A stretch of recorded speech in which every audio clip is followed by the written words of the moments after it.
It has officially been kicked off. Right. Skunk Manhattan and Vic Ramos here, your hosts. We can verify that we are in fact hosts. It's not just projected; we are actually the hosts of this podcast. That's right. I'm wearing a blue shirt. I'm wearing a blue shirt. I mean, it was coincidental that I put it on last night, but it made me feel like I was on the winning team, the projected winning team. But I also wore this like polo-y white sweater with my typical hat. That way, in case the Republicans win, I can be like, no, I'm one of you out on the golf course. You know what I mean? The Kushner look. Yeah. Yeah. And anyway, I feel like it's elusive. I could conduct some real evil in this outfit if I wanted to, but I look friendly. What the hell am I talking about? Hey, everybody. Welcome back to Eclectic Podcast. Our guest here today is the ever so comfortable Bobby Bookout. And he went. No, I wasn't kidding. I was like, I didn't know how focused on video this would be. And so I thought. Very focused. We're going to just be real here. Yeah, we're going to ask you to remove the robe. Kind of like an eyes wide shut sort of situation. What is the password? Take off your robe. Definitely comfortable though. So we're Bobby Bookout here, hanging, being comfortable. And how you been, man? Good, dude. Busy, very busy. We've chatted a little bit, and I know you are extremely busy. I'll let you just go into whatever things you want to go into tonight. I don't know what's. I mean, what are we gonna? You really didn't. You really prepped me pretty poorly here. I don't even like. What do we even talk about? Like, what do you talk about when you have like real musicians on here? Is this like a music thing, or is it like? What happens a lot of times is we'll start talking about music. Sometimes it's real nerdy music theory, the history. I'll jump. Yeah. On some. Well, no, I mean, in the just careers and how you got into it, favorite bit, and then it usually just ends up being porno butthole talk and stuff like that, guy stuff. So by the end of the podcast, we'll be sharing bowel movement stories, basically. Yeah. When was the last time you blew up a bathroom? Right? Yeah. What's the last toilet you clogged? This is nobody really gives a shit about your musical career. Right. Good shit story. You'll be a legend. Ask John Simpson. Isn't that the way it works, though? I mean, yeah. Well, it was our last guest was like, yeah, I had listened to it. That was the first thing he brought up. He's like, I listened to a couple of your podcasts, and man, that shit story. I mean, that's where it's at. I actually did listen to. I did listen to one. I did honestly, and it's not. I totally intend to go back and listen to more. No, who's one to know what I was getting into, and I don't remember the guy's name, but it got heavy political for a minute. And oh God, I wonder if that was the Jerry Connor episode. Okay, here's what I can say because I don't remember his name, but he is somebody you knew from California way back when, and you hadn't seen him in years. That was Dan Welby, probably. Yeah, Dan, the drummer. Yeah, is a libertarian, so we did talk politics on that. Yeah. Awesome. I've got a couple of different buddies that I met way back out in the LA MI days coming on the podcast over the next few months. So that's cool.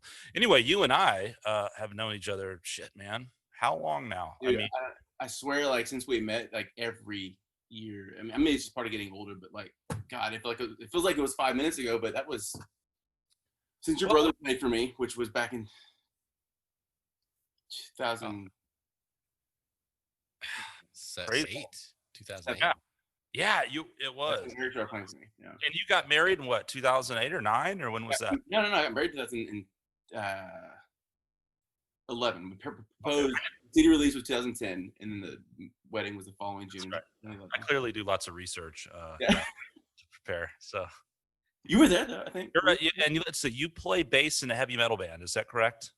Yeah, I'm a really, really fantastic bass player. Right. So, okay, let's see. So when we met, how did we actually meet? Was it? I think it was through your brother. Really? And how did you meet my brother then? Keenan. Oh, okay, that's right. Yeah. Yeah. That's right. Keenan to Eric to dude, it's weird. Like I do that sometimes with everybody. Like the trail to who, Well, back in the day when I joined Quarter Shackle and met Lost Rain, which was Keenan and Casey. Right. And so I imagine, was Casey, or you guys used to play shows together, or did you know her too? Like, we all went to school together at South Plains. You all went to South Plains. Yeah. Okay, that's what it was. So many of y'all went up there. And Kale and yep. Blake. South Plains. Yeah. Is that Levelland? Oh yeah. That's out of Lubbock. Yeah. Really phenomenal commercial music program. Yeah, I lived on the other side of Lubbock where I grew up. Where there, at? yeah. Oh, okay, Abernathy. cool. Yeah, I mean, I was out there Yeah. from 2002 to 2007.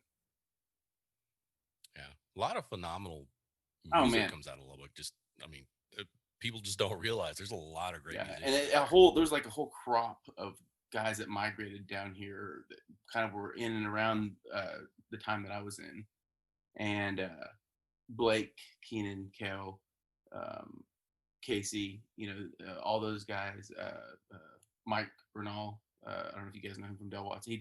Was playing for Del Watson. Josh Brandenburg. I mean, I could go on. There's like a huge list of people that all sort of, one at a time, came down here. Blake and I ended up coincidentally moving into Blake's neighborhood right when I got down here, and then we were renting in the same neighborhood, like literally like 2 houses away from each other, totally not planned. And then he moved and he bought a house on the other side of town by Slaughter and Manchac, and I ended up buying a house across his next neighborhood. I'm like, no, dude, I really need to keep playing guitar for me, so I'm gonna keep living really close to you. All right. So. Oh wow! Look, it's you, my neighbor. Yeah, and you want to still play with me? I guess. I mean, You said you're not available for that show, but I see you sitting there not doing anything. so I remember when you told me you were going to go on vacation, but now I'm your next door neighbor, and I see that you're. How was But now that dinner, by the way? What's that? Look through his windows. How was that dinner, by the way? Yeah, right. little too much salt, I feel like. No, he Knocking on his bedroom window. Hey, did you learn that tune yet? I see you watching Game of Thrones. Like, you think you Could could you be practicing my music? tell him?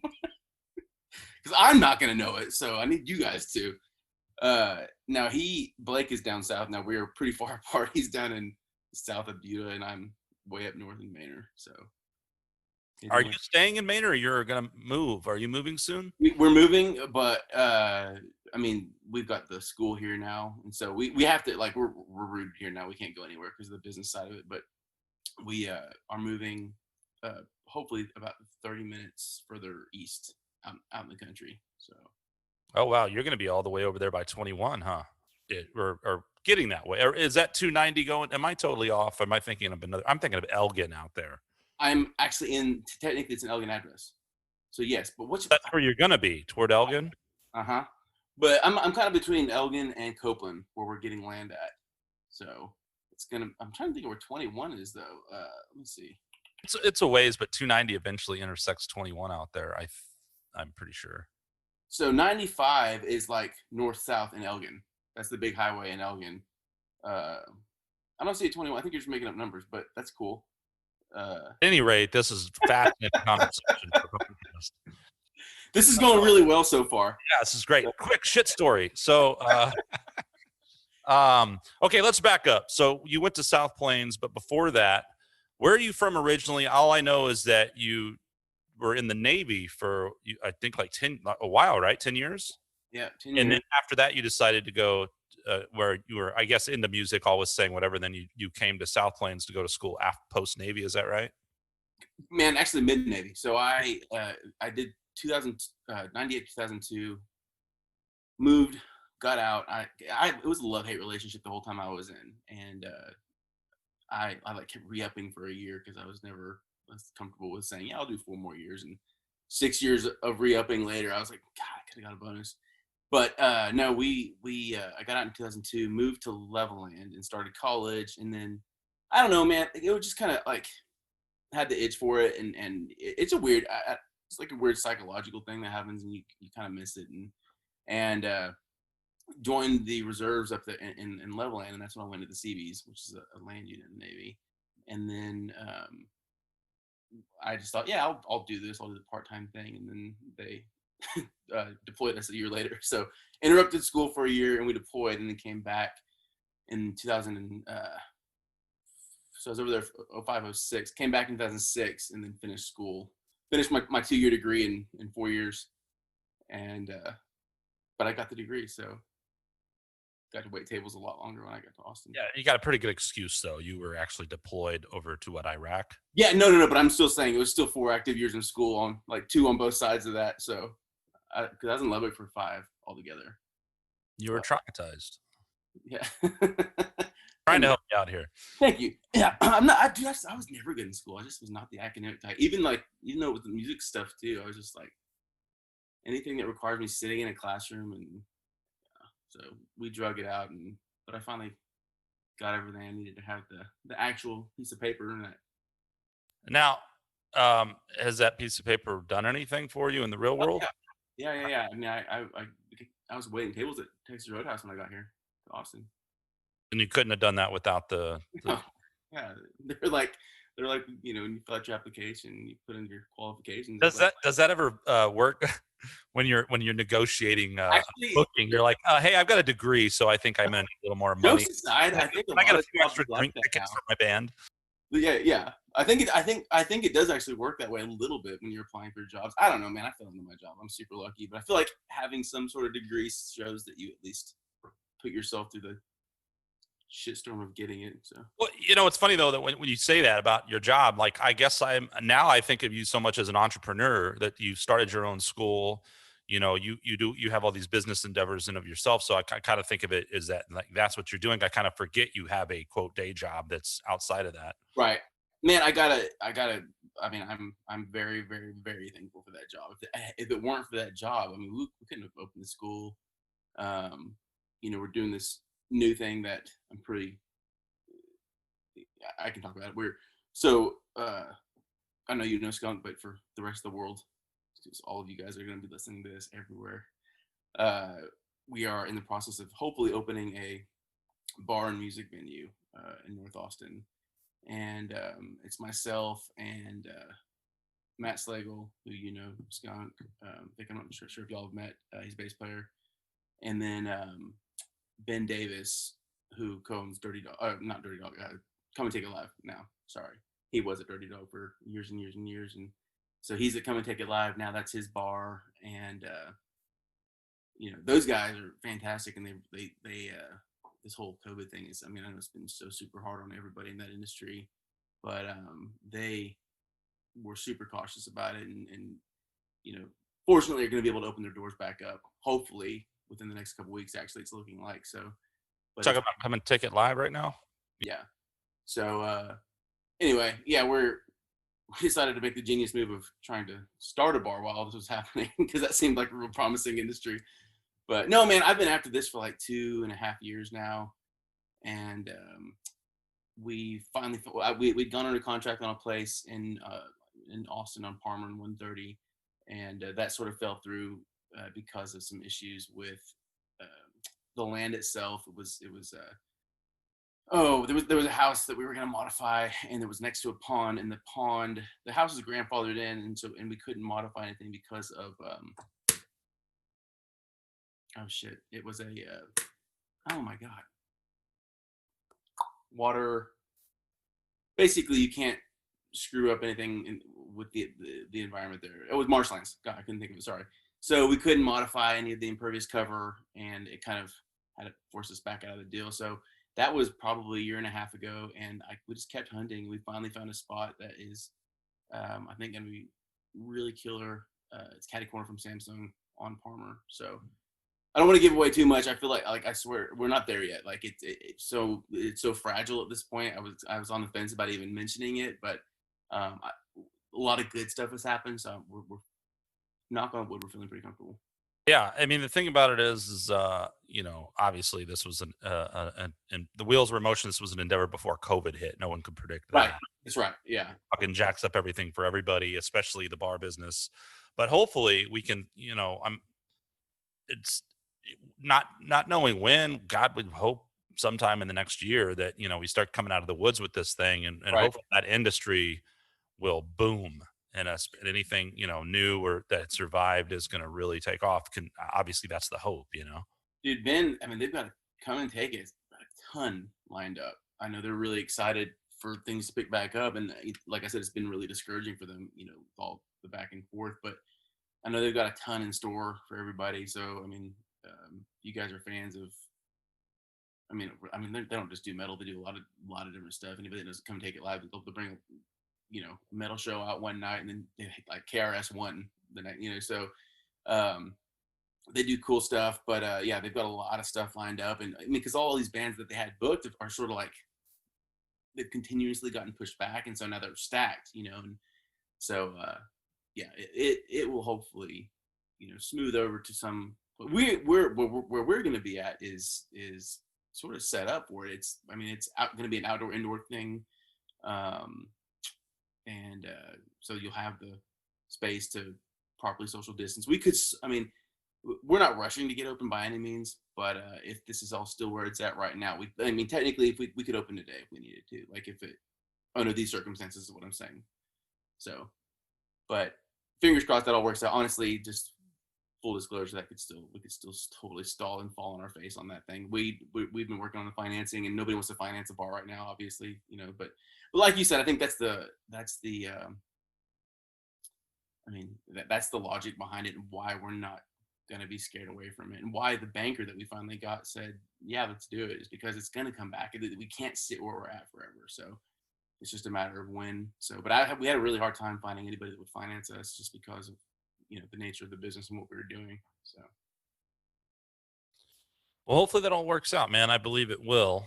And you've been successful with your first business, which is it a preschool, or what is that you own right now? preschool bar, so, Preschool bar, yeah.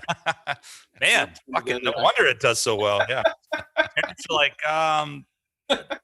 does your kid really need to come here today? No, just let him go, and I'm gonna order a few drinks. Yeah, I can't take any credit for that. My wife is a beast, and she got a master's in early childhood special education, and that has been her passion her whole life. And she went to school. There were some girls. I remember when she was in school, and a lot of these people that go to school, and they're like, I don't know what I'm going to do. I'll be a teacher, and God, we need less of that. But she is super, super passionate about teaching, and lights up when she's with little kids. And she's anyway, when we first moved to Manor, it was kind of a struggle to find anything for our kiddos, and we rolled the dice, man. We didn't have any money. We were just like, you want to try to open one? And we found a spot, and worked forever on the loan, and no amount of me speaking about it could talk about like the amount of time, and like I kept on waiting for like the next thing not to work out, because I was just sort of a pessimist about it. And here we are 3 years later, and we've been on a waiting list since probably a year after we opened. So it's been good. She's just killing it over there. So That's great, man. Congrats. The other job that you spoke of, that's like your day job, that has helped, kind of pay all the bills and finance the, starting these endeavors. That's something that you've been doing since you quit Roadhouse, because that's how you guys met, right? Was at Roadhouse when you were both waiters there, or what? Yeah. She was a waiter and a bartender there, and I was a waiter, and we met there, and she came to a show and fell in love with me, because that's what happens when people see me on stage. Right, and that was 1993, right? Yeah. She was 4 in 93, so no. So, no, she came to a show at Lucky Lounge, and we'd kind of been talking, and I was such a nerd. I was like, my girlfriend here? And she bit, and here we are married. We've got 2 kids, and it's history. So, but no, to get to my job that I'm at now, I'd started waiting tables at Uchiko. I did that for a few years. Oh yeah, that's right. Yeah. Yeah, and that was a great job too. If you're gonna wait tables in Austin, that fantastic group of people. I'm still friends with a lot of those guys to this day. And then, just as fortune would have it, it was during South by actually. I had this guy, his name was Healy Cipher, and his wife Rachel. They came in for her birthday. They were actually from the San Jose area, and he was speaking at the tech part of South by, and he had drug his wife down, and it was during her birthday, and so he's like, look, we're going to celebrate, I promise. And so came to Uchiko, which was kind of a destination restaurant for a lot of people to come down, and we just hit it off. And they had like a 3-hour meal there, and we talked, and told him my life story or whatever. And the only thing I didn't say is, hey, I'm kind of looking for a day gig, because we had my first son at that point. And we knew he was getting ready to start going to school with my wife at the place she was teaching at the time. And it just kind of occurred to both of us is with my schedule, waiting tables. I mean, we would literally never see each other if I was going to continue that and he was going to be gone during the day. And so we kind of figured it wasn't sustainable, and I wanted to start looking for something. And I literally had my dry erase board, and I had like, where can you go with no sort of education or background in anything? I mean, I had a music degree and a military background, and I had like, but I, creative minded or whatever. And I was like, where can I go where I might be able to learn something and apply myself and be of value somewhere? And so I had like Google, eBay, all these different places, and just creative tech places that I thought maybe I could get something that would pay well and have benefits for the family. And turns out he worked for eBay. And you talk to people sometimes, man, there's so much lip service in the world. And man, no joke, I wrote him an email. The next morning he wrote me back. He said, let me see what I can do. Put me in touch with somebody else up in San Jose. Turns out they were looking for somebody at PayPal, which I didn't even know they were part of the same company at the time. They needed someone to be a relationship manager in Austin for this new beta program they were doing, where they were you could take your phone into a store and buy something. You eat at a restaurant, pay with your phone type deal. And they needed someone just to maintain the relationships here in Austin and basically damage control and keep people using it. And so I got to do that and, go in and get yelled at and by a lot of people, restaurant owners and business owners and small business owners. And but no, it was a really good experience, man. And then I actually really enjoyed that job, and it was a big come up. I mean, going from waiting tables to doing that, and the money was decent, and benefits and everything else. And then eBay, with less than a year later, they split from PayPal and were like basically just cutting anything that was not necessary to make their bottom line look better.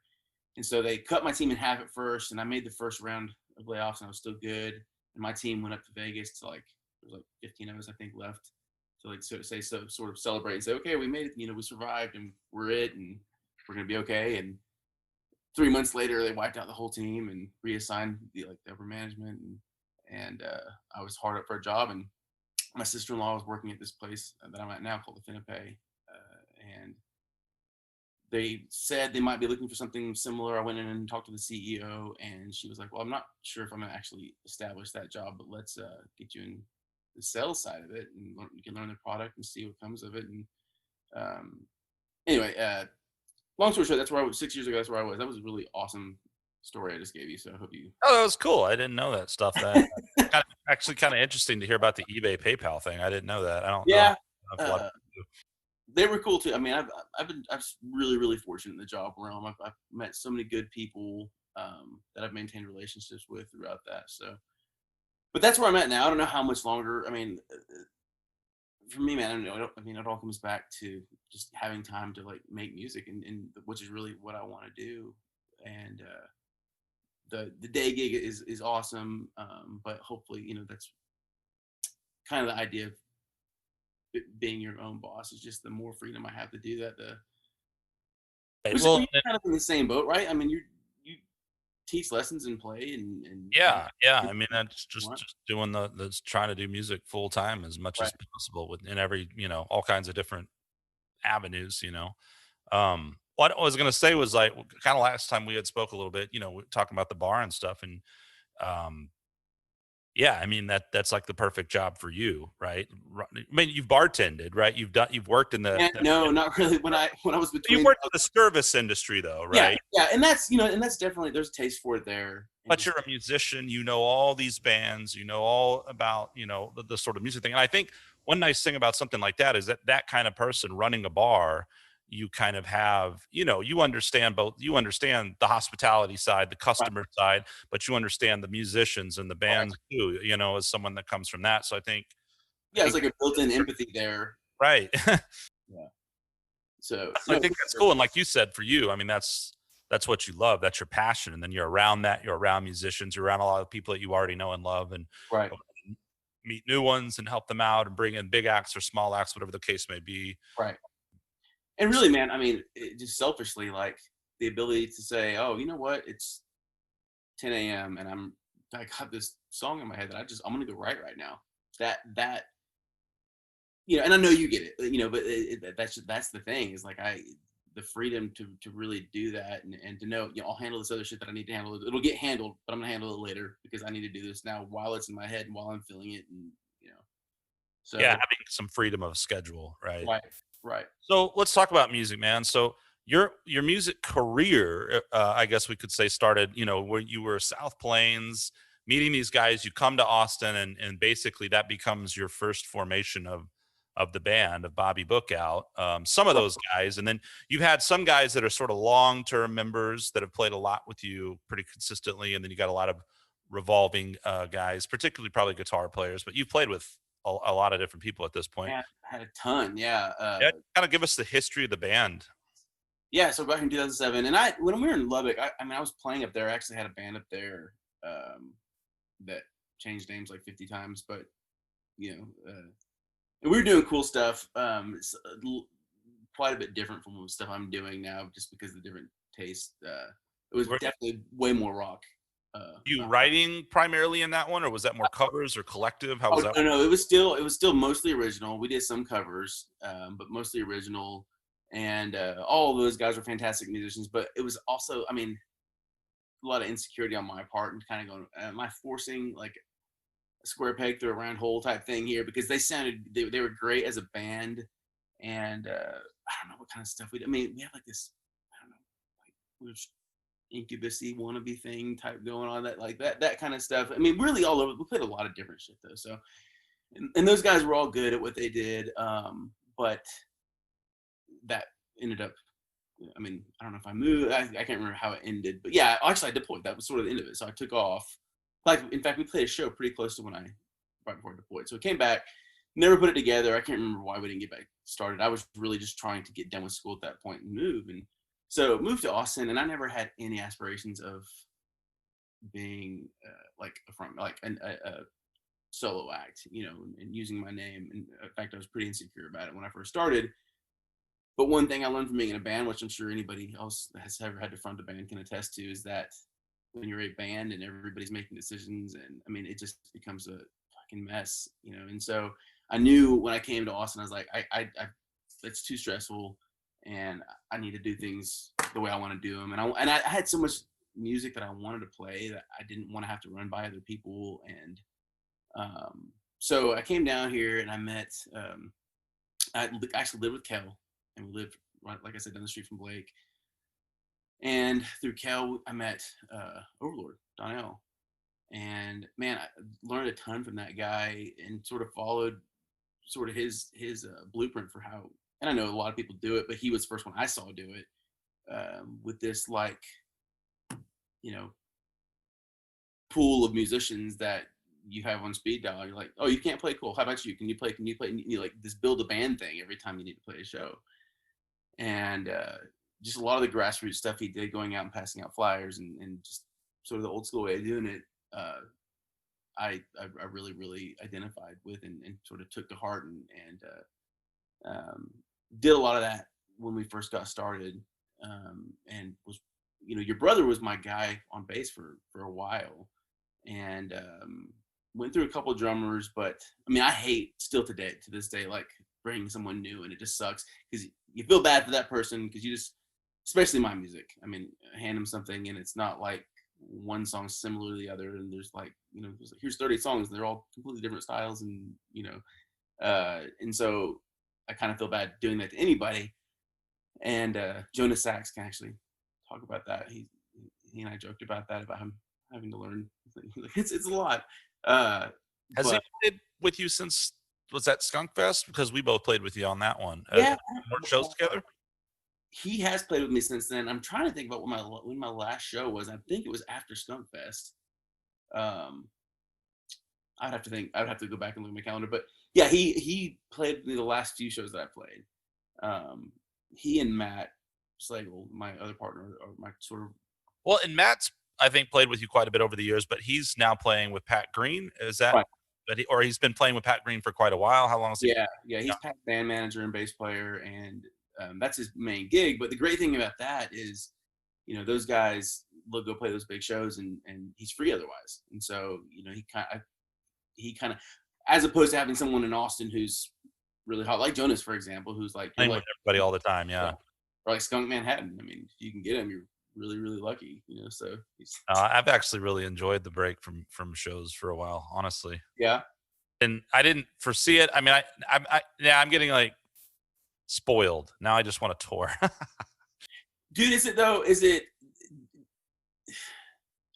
you enjoying the break from playing, or the enjoying the break from having to organize the shit?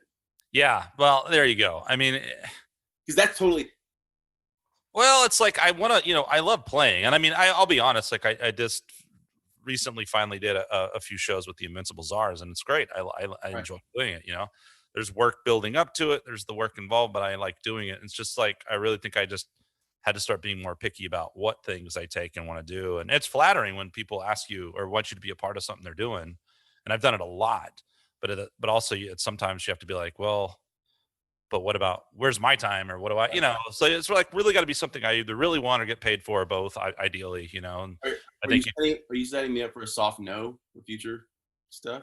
I mean, Bobby, I mean, with the probe, I could never say no to you, man. Well, I'll tell you one nice thing is like not killing myself over Skunk Fest this year. And speaking of Come and Take It Live, as of now, we're, trying to put on a deal November 21st. And actually the roster, there's maybe a couple of bands that were on the original bill of a whole 2-day bill, and that's it. And a lot of people Dude, just, I am so sorry. I couldn't oh do no, it. no, I understand. Like I so understand with everything that's been so crazy. Everyone's lives are in a upheaval. People are not comfortable with it. I mean, I'm not even super comfortable, but my big thing is like I know bands want to play. The bars are trying to open. There was a lot of people into it. I'm like, we're going to be as safe as possible. Come and Take It was great about all the guidelines and stuff the first time the bars reopen, and then we're going to do a big cross promotion, a live stream thing, and have all and just kind of try to have everybody sharing this stuff, and so a lot of people can hopefully just watch it that way if they're not comfortable coming. Right. Uh, and this is all assuming bars even stay open, man. Again, because I mean the numbers spiking and all this stuff. It's just who fucking knows? It's impossible to plan anything right now. What I was saying was to not be playing with like 6 different bands the day of the show is actually really, really Right. nice. As much as I love it, it's like every year it's like, oh god, because I'm kind of booking bands, and then like it was fun playing with you, but like, dude, I hate to do this, but it's like the one day Blake couldn't play. Like, none of the guys can. Yeah. Uh, Yeah. No, for sure. And I hate doing that to you. But man, I mean, the thing I love about you is that you are empathetic to like having being in my shoes. I mean, dude, the stress that comes. I love the moment we're on stage and the moment the music starts. It's like, we're here. It's like this release. But everything up to that point, I hate it. I'm Very already by nature an anxious person and overthink everything and worry about who's playing and do they want to play, and there's just so many little things that go into it, and it ends up being all this stress to get to this one thing.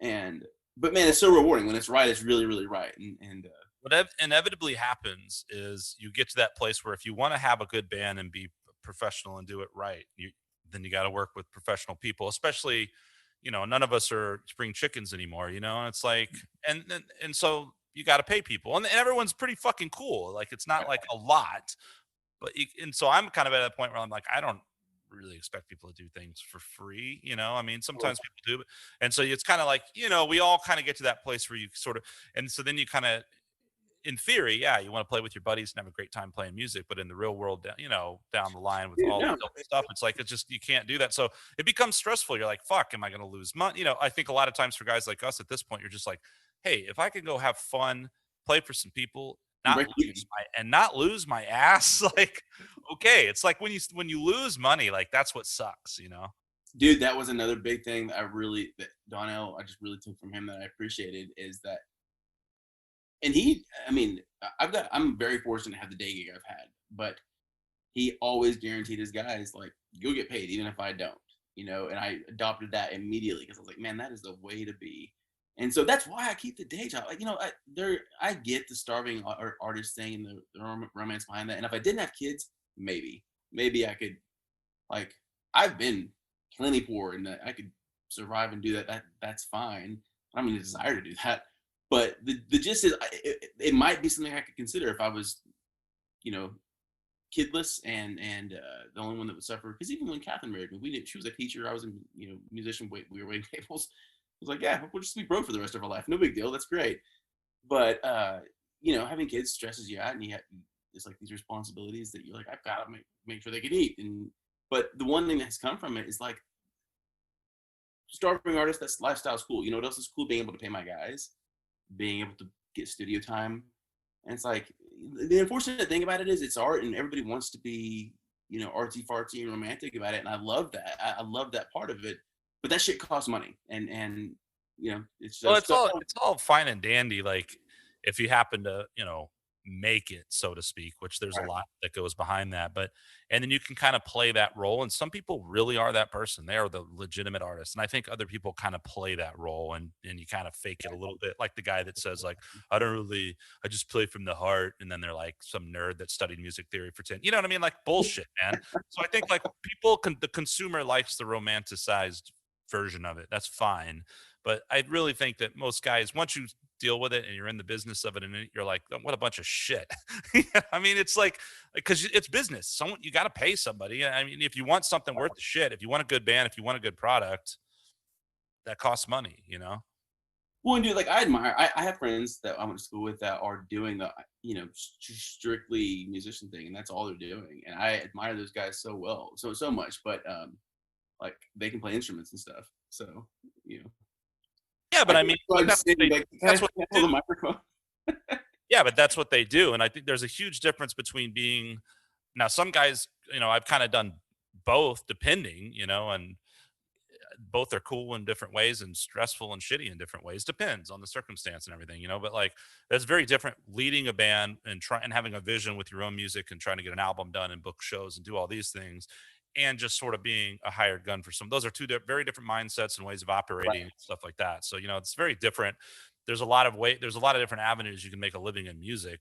I think the hardest probably of all of them is to try to like make it when it's your product, like, because that's all on Right, right. like But starting another business. we've talked about the stress and stuff. There have been so many times where I've been like, what am I doing? This is, just maxed out on stress. It was like, it'd be so much easier not to think about this and to go eat a half gallon of ice cream and just watch TV right now and chill. And as enticing as that is, like the idea of stopping, like, that like freaks me out all of a sudden. It's like, what do you mean? Like if I just cold hard try to stop making music, and that's sort of the litmus test for me is to go, oh, this is something you should be doing, even if it goes nowhere, nobody ever hears it. It just feels good to create new music, and I'll go for periods where we don't, and I'm in one right now actually, where I'm sort of in a period where I haven't been, and you start feeling just dried up, and so Not necessarily bad to kind of reset sometimes and walk away, and then you come back with a fresh perspective, some fresh ideas. no, totally. In fact, I was in the middle of a song. Brian Ray is a new producer in town that I'm working with.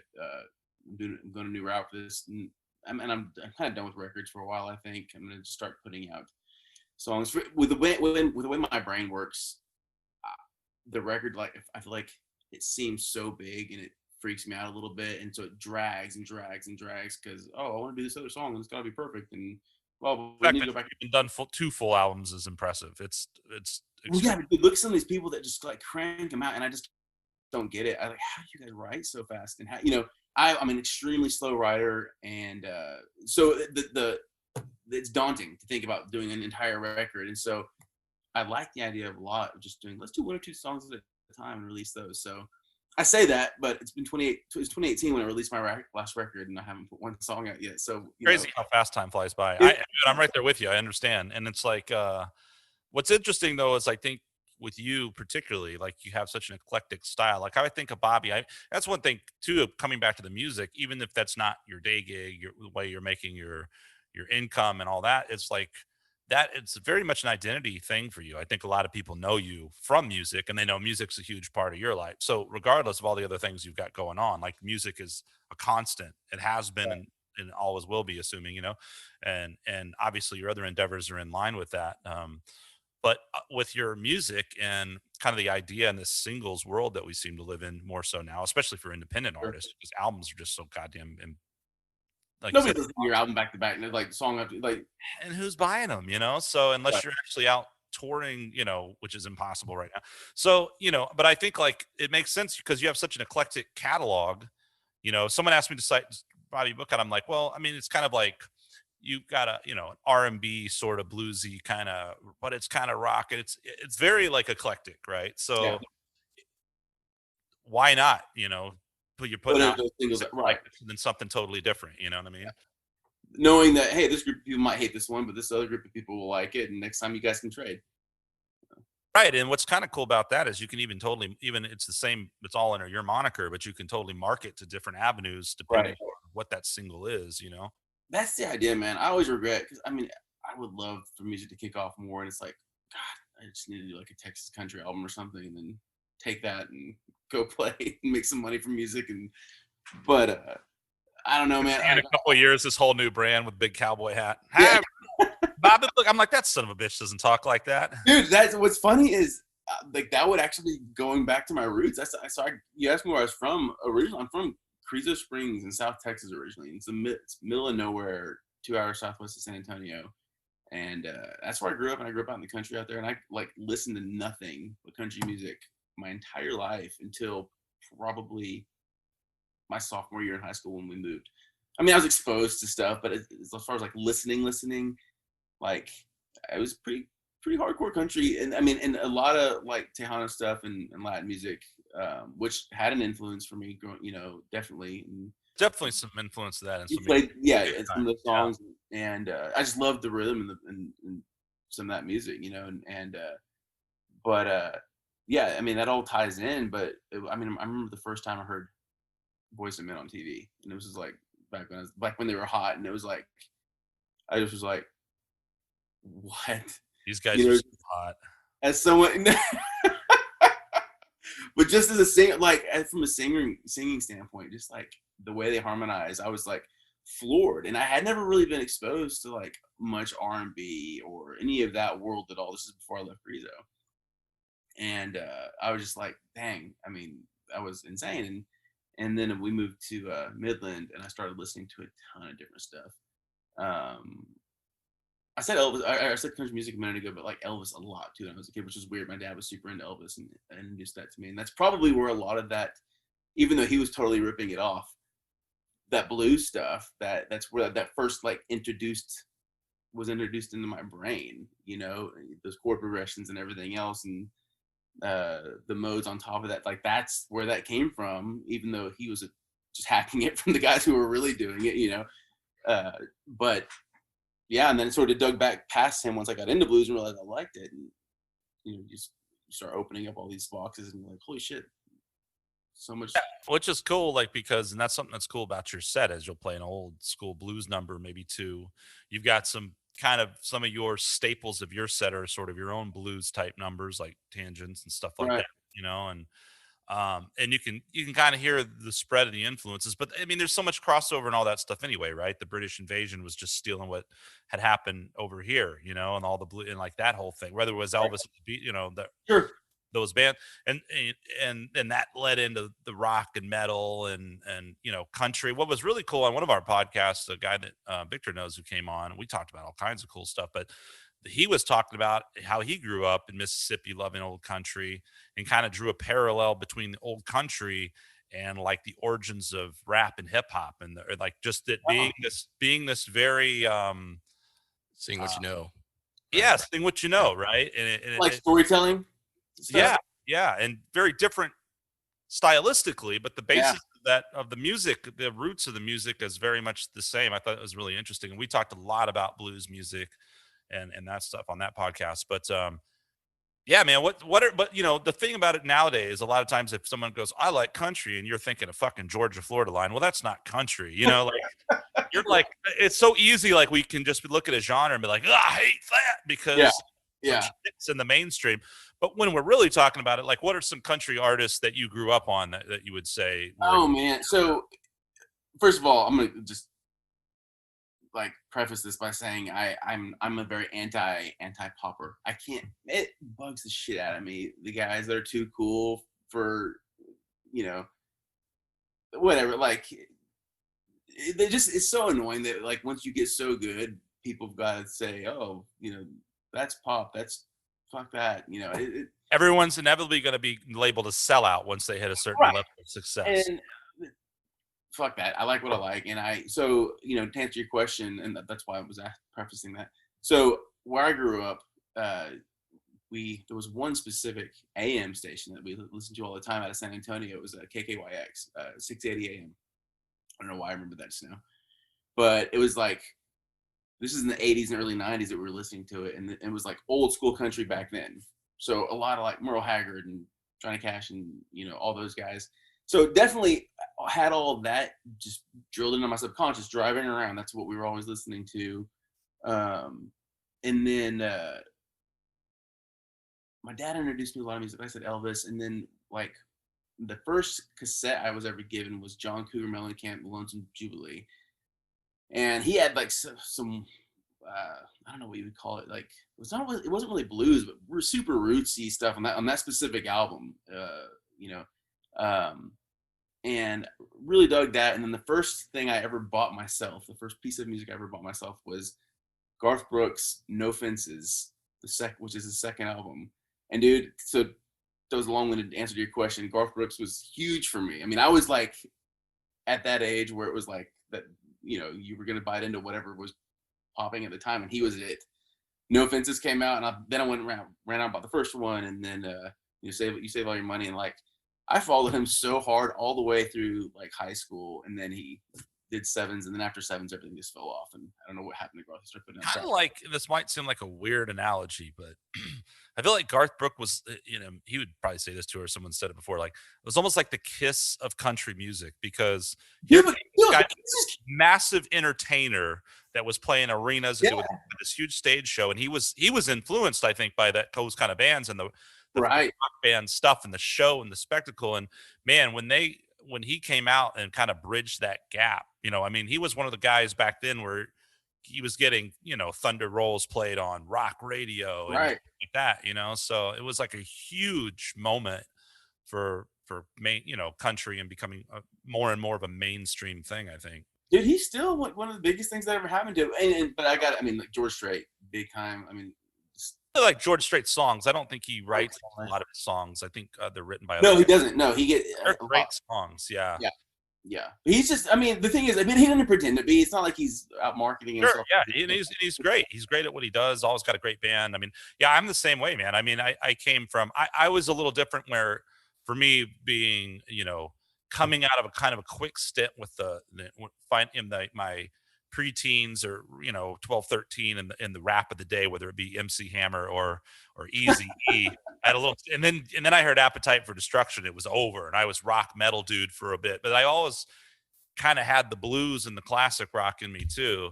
Yeah. And later I kind of started bridging into all these other genres and stuff. But I was more of a kind of that dumbass that was kind of like R&B, country. but at the same time, like you said, with some stuff is so good you can't deny it, because I would have been the guy that was just like the rocker dude, but then like secretly I'm so fucking singing balls in my bedroom because it's just like so catchy and good, you know? Dude, I saw Garth Brooks. It's like weird. Like I saw like these people that were like huge for me back in the day. Like we saw Garth.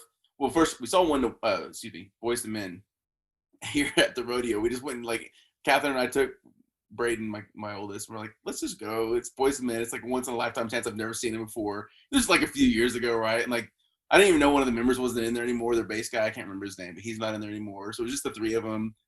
And man, they've seen better days. It was like, oh, really? Like, it wasn't. It was discouraging for me. Oh, but then we went and saw Garth at in San Antonio, and that was several years ago. But dude, I expected the same thing. I was like, I just got to see him because we can now. Like, and we went, and I could have.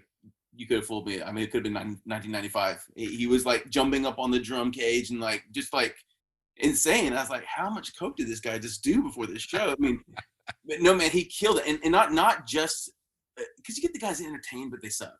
You know, they're great entertainers and they're doing stupid shit on stage, whatever. But Skunk Manhattan, yeah.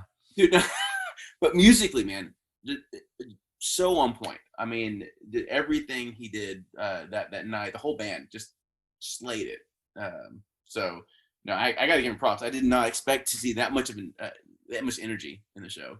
I know that's always great and legend for a reason. It's great when those guys, they come back after 20 years and do come back to, and then you see them and you're like, and now we've got multi-generations seeing them, and then you're just like, well, yep, that's why. Fuck, right. It wasn't a fluke. It wasn't that practice. I mean, one hit wonder bullshit fluke, yeah. Right, but he was doing his residency in Vegas, so I mean, which it didn't occur to me at the time, but I thought about it later. I was like, well, that's why he was good. I mean, he's been performing like chops up, yeah, nightly, like so he was ready for San Antonio. Have you ever seen Dwight Yoakam? I always miss Dwight Yoakam, and I so want to fucking see him, man. I haven't. No, I love him though. No, he was an early one for me that kind of got me in the. I mean, it's not modern now, but I'm talking 90s when I was kind of reticent to the country of the day, and I think most people agree. Like we love all the old school classics. I just saw this Ken Burns documentary on like a couple of different things on old country music in Nashville, and just fascinating, awesome shit, man. I just love when I catch these things and learn more about this. And one thing I saw recently, back to Boys to Men, actually, and R&B and the crossover with everything. I never fucking knew this, man, and it blew my mind that Ray Charles did a country album and was huge for country music. Huge. It was one of the biggest things that happened, And then they had it was something at the Grand Ole Opry, I think, where they did a tribute night to Ray Charles relatively recently, and I could be wrong. I think Boys to Men actually performed, and they had a lot of different artists in different style. Of course, they had a lot of country guys perform, but there was a lot of different people performing, and I was just like, holy fucking shit, man. Like, yeah, it was really cool. Dude, Blake, is a huge Ray Charles fan, and Ray Charles is one of those guys that so when I got to school at South Plains and I made all those friends, and they all, everybody sort of brings in their background and what they're into.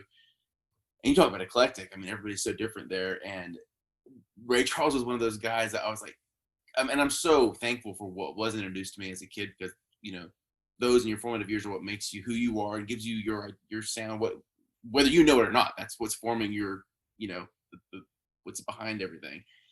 And so I'm very fortunate for everything I did listen to, but man, Ray Charles is on that list of Ray Charles on like Led Zeppelin. I was just never exposed to it, and then I got to South. And you hear the songs, you hear the main songs, just like you were talking about Ray Charles just now.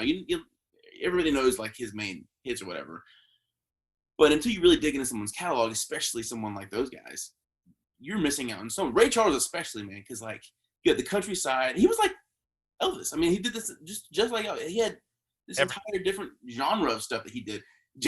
His jazz stuff. I mean.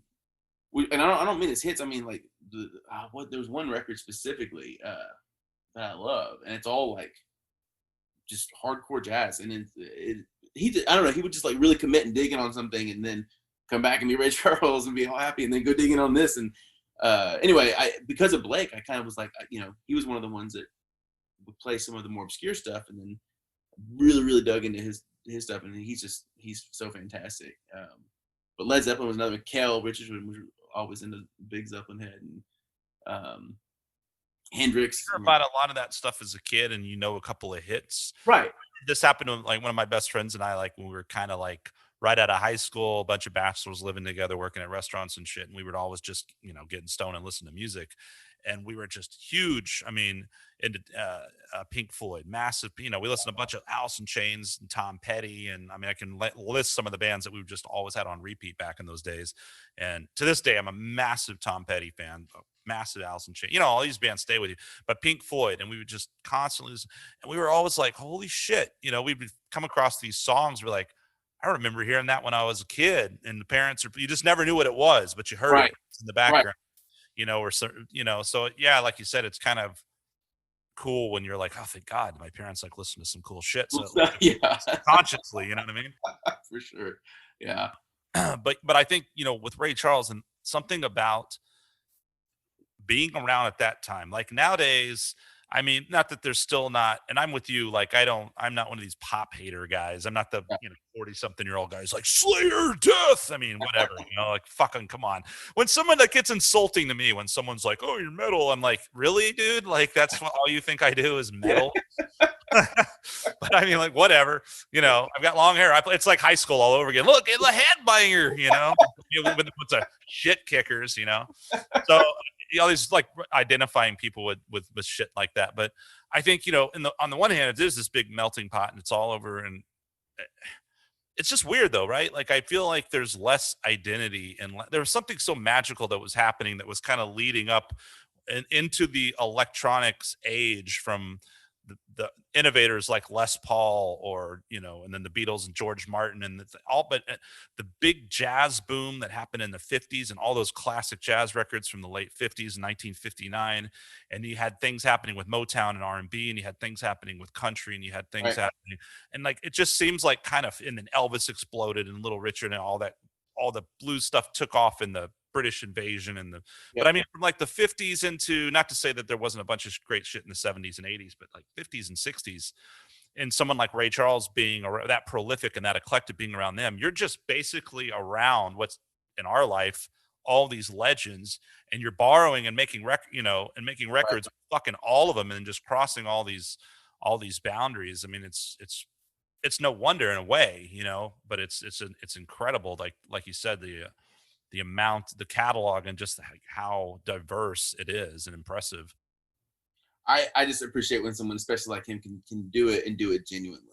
That's because everything he did Not was, a campy. Well, and it's it too, right? It's not some like, I feel like nowadays, I mean, I get it too, right? If it's a career and a business, and you're under the all the labels and managers, and you got to sell this and you got to do all these things, and so in that sense, maybe it's liberating to not have all that shit, right? right. But it's like, and you got some guy. I mean, how many fucking 80s rockers that were running around in spandex and doing jump kicks with makeup on are wearing fucking cowboy hats nowadays? You know what I mean? Right.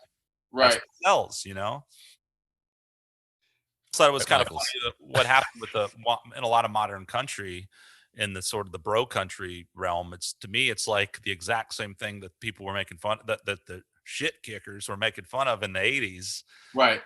Bro, you kind of are poison now. You know what I mean? Like Oh man. tattoos and cowboy hats and girls and drugs. Poison and Stained, right? So they got Stained, the Stained ballad, right?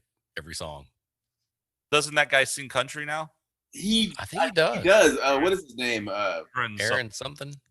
And so that's his last name, something. Yeah. Aaron Something. Thomas? Thompson? Sure, Thomas? Tom. That's not right.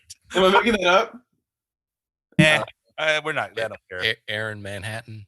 Is that? That's it. Aaron Manhattan.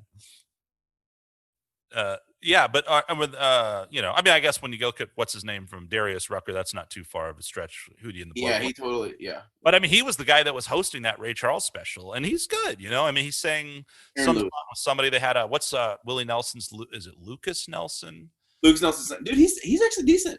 He sang. He did Seven Spanish Angels, and I played that song with Bolt. Man, I had never heard that song. Embarrassed. I'm embarrassed. What a great song. And he did that one, obviously, because Willie and all. But yeah, man, it was a really cool deal. Dude, I was so ready to hate on him because he was Willie's son, and I think my dad was talking about it. My dad and my brother were actually talking about him. I was like, oh, okay, riding dad's coattails, and but then I listened to him. I was like, oh no, dude's like legit. He's like really, really good guitar player. I mean, everything. He's real deal. Yeah, a lot of these guys are, and like I think you're right. Like sometimes you want to be like, whatever. We almost feel bad for him, right? Because they're fighting that now. Because everybody's right. doing that to him. Like Linux, Shooter Jennings was another guy. I was going to yeah. mention Shooter Jennings. Oh, he's great. I had no idea. So I went and saw Duff McKagan when he was doing his tour. He did a, kind of acoustic-y, and Shooter Jennings was the opener, right? When we missed Shooter Jennings, unfortunately, got there, was watching Duff's set, and they did a couple, Guns N' Roses tunes, which was really cool, and they were doing their stuff, and they actually did a Mad Season River of Deceit cover. They did some cool stuff, and he's got the whole Seattle, some Seattle stuff. But anyway, the guy, Shooter Jennings, was playing keys with Duff. Like, he opened the show, but he was also playing with Duff's band. And then it just, one of those weird things that had never occurred to me, and then in the moment it did, and I was like, Shooter, Jesus fucking Christ, no wonder. You know what I mean? It's like, oh my God, the guy's fucking badass. Yeah. No shit. I feel like they almost have to like be better because they have to combat that. Like, have to be so good. I am not your average. I'm not a hater. I genuinely like go out of my way to be so open-minded and accepting.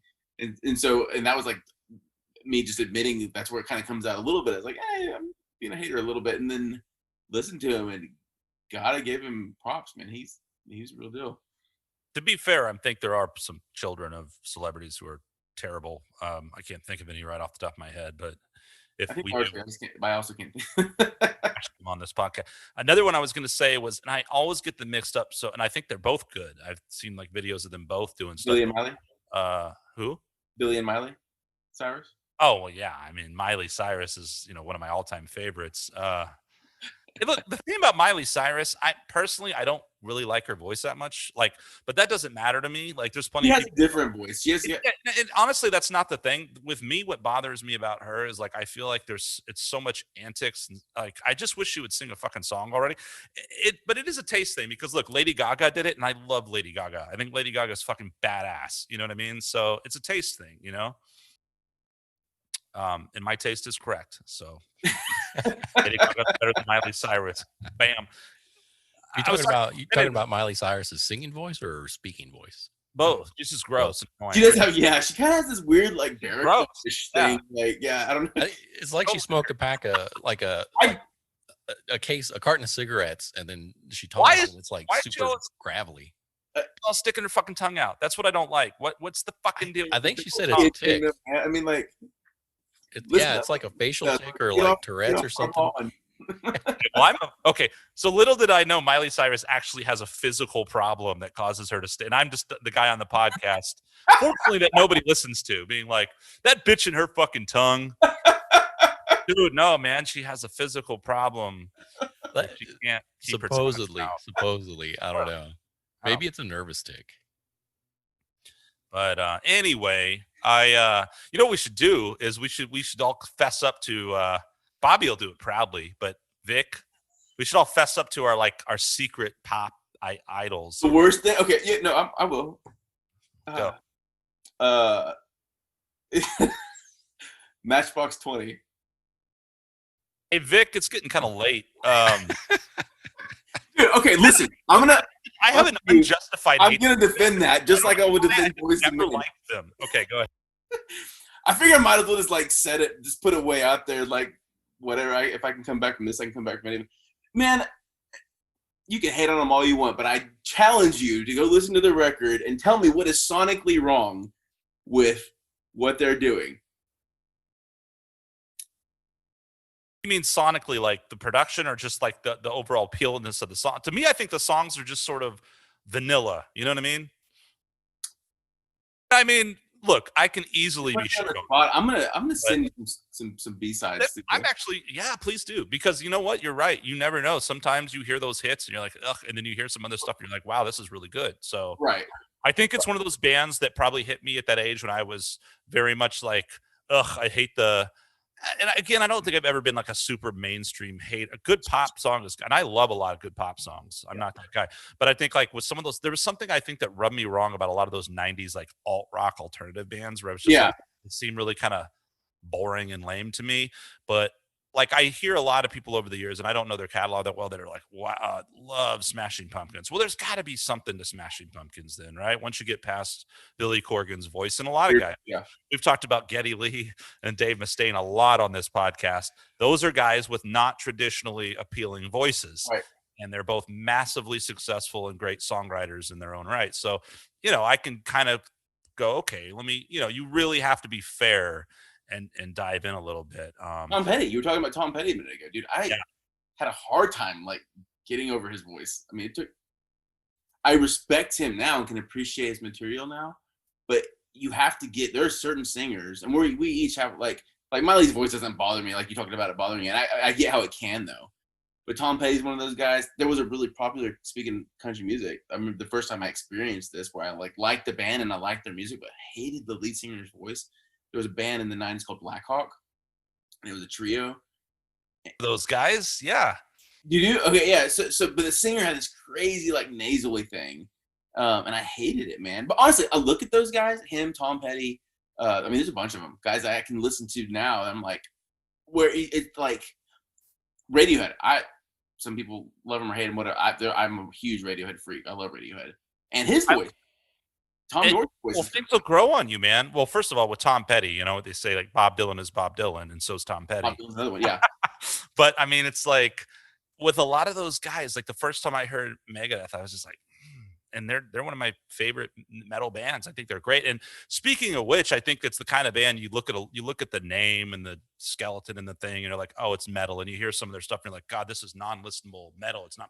But what's really interesting about that band in particular, I think, is if you go into some of their mid '90s catalog, it gets very poppy. Like it's really good songwriting, and it's all hook based, and it's very melodic. And I also thought that was really cool. And I thought they did it in a way that was like really, really good, the songs, whereas like Metallica would kind of like go out of that comfort zone and would be like, no, please go back. Like I was like, I never looked at Megadeth like, oh, they're sold out and playing pop. I'm like, man, those are good fucking songs, you know. And same with who was I gonna think voice wise?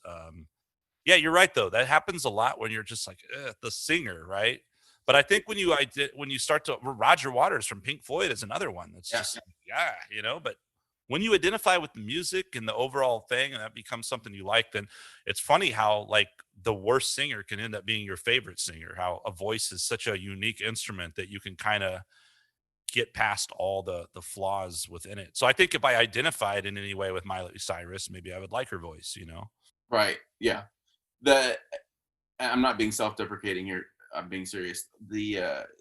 Those guys like are honestly, and I'm sure you go through this. I'm sure anybody that makes music does, but like you have your ups and your downs, and your downs, you're like, what the fuck am I doing? Like, who am I fooling? Right? Like, why do I think I can do this? And listening, I'm not a fan of my voice, and I never have been. And unlike being a guitar player, you can't just get some fucking pedals and new amp and change your tone. It's like this is what I've got, and so I can work with it or not. And I've never been a fan of my voice, but I've always enjoyed singing. And I'll go back and I listen to guys like that, then I'm like, okay, because I think I have a pretty unique voice, and I don't say that it's necessarily in a good way either, but it is one of those voices that is different. I don't sound just like anybody, and with me hating it so much, it's like I take that and it's negative, but I can also listen. I enjoy doing it so much to the point where I'm like, okay, if I can get people to get over the voice part and like my songs enough, maybe I can deliver this. Like, because you have guys like Tom Petty or whatever, where it's like, if I just listened to that guy sing and he wasn't Tom Petty and I heard him on the streets, I'm like, God, what are you doing? So and I don't know, my hope is that the stuff I write is enjoyable enough to where people can go, hey, I can dig this song or whatever. And the package itself, as opposed to just focusing on the timbre of my voice. So. Yeah, well, and that two things about that. I mean, that goes to show too with your sensibility about building a band and having a great band, because that brings value to it too. But it's funny you say that because you're not one of those guys, and I don't think we haven't had anybody on the podcast like this because I don't tend to associate with these people like that are I know, thanks, I'm the greatest. You're like you're a very humble guy, and you're likable and you're humble, and I would like to think that I know I am personally in terms of how I feel about myself, and literally, and I bet you're the exact same way. Like when someone pays me a compliment, which even you have, like on my voice, and I look at you as like a singer, and I'm like, dude, thank you. What? It's like people, because I have been like shit on too, where people, and I'm like, well, thanks a lot for just being a total dick. Like, I know I'm not a great singer, but thanks for really hammering that nail in and saying like, you suck, bro. Like, so it's like when someone is actually like, I'm almost like skeptical and then I'm thankful, I'm like, oh dude, I can't, I really like my voice. Wow. Thanks. Okay. And they're like, no, keep doing it. It's your thing. Like, that's cool. And I think that that's the best part of about singing. I think you're the most vulnerable. It's the most uncomfortable, weird instrument, right? Because like you said, there's no technical, you can't really change anything about it. You can got what you got. figure out how to sing more proper, but it's your voice. And so when that does hit somebody the right way, like that's like almost the greatest compliment you can get, you know? Oh, dude, you talk about cloud nine, like, and the thing is I'm so terrible at compliments. I'm so terrible at taking them and receiving them. It's like I am real suspicious of lip service. It doesn't matter who you are or how good of friends we are. The ones that really hit home are the ones that come from strangers, like from a nobody who has no reason to come in and compliment you. That shit, man, like. Because you know it's legit. Like your friends will tell you things and you're like, thanks, because they're your friends. And not that it doesn't mean anything, but I totally, man. When someone you've never met comes up and is just like, dude, I just walked in here tonight. I never heard you guys. You're fucking awesome. And I mean, that just makes your night. I'm like getting goosebumps. Like thinking about that right now. And it doesn't happen very often. But I'm specifically thinking one night, like at Dirty Dog, I was playing a show and we were actually playing Tangents. And this couple, I saw it play out. I saw them, because you know how Dirty Dog had the windows open or whatever in the front. And I'm still to this day like a nervous performer, unless I can like cross over into really being comfortable with like losing myself in the song. That's when it's good. But if I step outside of it for a minute, I'm thinking about anything logistical or whatever. I'm like, it's like I need to get back into where it's comfortable again. But anyway, I was having one of those moments where I was like sort of coming in and out, and I was like, I just watched this couple walk and they started dancing as they hit the window, and then they came back to the door, came in and came up, and the girl was like, woo woo woo baby, and anyways, they like stayed, they like listened to Tangents and they were dancing and like feeling it, and then stayed till after the whole set and like wanted to tell me how good of a singer they thought I was. And it was like, it's like I wish I could take those moments and like put them in a jar and like, because there's so many more downsides, there's so many days I wake up and I'm like, what the fuck am I doing? I'm gonna look back when I'm 60 and be like, cool, that was a lot of money and time wasted, but it's not. I mean, and not to get super philosophical about it, we're beating a dead horse, but it's like that's when you have to go, why am I doing this? And you can determine that you're doing it for the right reasons, because the thought of not doing it is even more terrifying. It's like I would be miserable. What am I? It just seems so like, what's the purpose of me being here if I'm not doing music? Nothing else. And I'm not saying like, obviously I love being a dad, I love my boys, I love my wife, and I love all the things, but it's just selfishly me. What is the thing that I enjoy doing for me? And that's it. I mean, it's putting myself in somewhere in my brain, in a place in my brain, and imagining not making music and just living my days out. That just seems, I don't know, it's not for me. So that's. Yeah, well, man, what's cool too is like because us individually, we never really know. I mean, sometimes we experience and someone says something or email and you're like, oh wow, and that means a lot, but there's so much crossover between all the little moments that you don't catch or you don't know or remember, all these little things that you don't realize. I think that someone like yourself or a musician or an artist or somebody, well, any human being doing anything really, is impacting and affecting people in positive ways. And so even when you're not experiencing it back to yourself personally, there is a reason, there's a bigger reason that you do it, right? Like small example of like, this just popped in my head. It was just so cool. Like, and speaking to the family and the kids too, like when we went to see you there was a Mexican food place up north, Casa Garcia's. Yeah. Yeah. And you guys were playing there because I met you there to give you Skunk Fest tickets. Right. And I made you on stage and play. Yeah. And so we hung out, we were eating and whatever. And then I jumped up, and as I usually do, if I'm at one of your shows, I jumped up and played a song without permission. I just pushed you out of the way, grabbed your guitar. But it is a chance for me to play a Telecaster, which I enjoy. But I'll play my guitar more than I have. But dude, I remember playing that show, and there's some photos of it too. When walking around, and he was just fucking rocking out, having a blast, and I was just like playing to him, and it was so much fun. And I absolutely love that photograph. That moment of your kid up there just having a blast. And I mean, like, just little shit like that, man. You know, like that's not something that so much to me monetarily you can measure, but that moment is so amazing and cool, you know, and you do that, you know. Yeah. And the cool thing as a dad, like with that kind of stuff, and like seeing him respond to you that way is like, you and I know what's going on now, but for him, that is like, that could be like something that sticks in his brain for the rest of his life. It's the first for him, you know, and I don't know.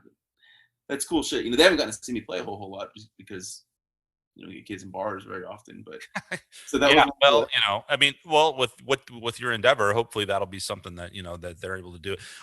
That'll be an amazing thing, man. Is one, you know, there could be like an annual thing where it's like Bobby Bookout, fucking All Stars plays, you know, the anniversary show or some shit. You know what I mean? we're gonna have we're gonna have a playscape and stuff out there for kids like during day stuff, because we'll be, you know, family friendly for the day part. So hopefully we'll get to play for them more and stuff. But no, I loved how responsive he was to you coming up there, and I don't even know how we went down the road. I was gonna tell you something just a second ago. Sorry, I brought that up. Well, you were saying about well, just playing music, and like that's sort of like the one thing that's for you. Yeah, just the idea of not doing it is terrifying. But oh no, you know, I remember I was gonna spiral off too, because you were talking about getting up and playing. Dude, I gotta tell you, and this is not just kiss your ass because I'm on your podcast here, but like you are, you know, and I'm friends with just about every guy I've ever gone on stage with. There have been a few hired guns where it's like I didn't know the guy initially, but I knew enough about him to know he wasn't a dick. Otherwise, I wouldn't have had him up there. As insecure as I am about everything, the one thing I will say I'm honestly good at is I'm a good judge of character, and I'm good at putting good people together. And so if I have the strength when it comes to making music, that's it. I mean, I am so fortunate to have like.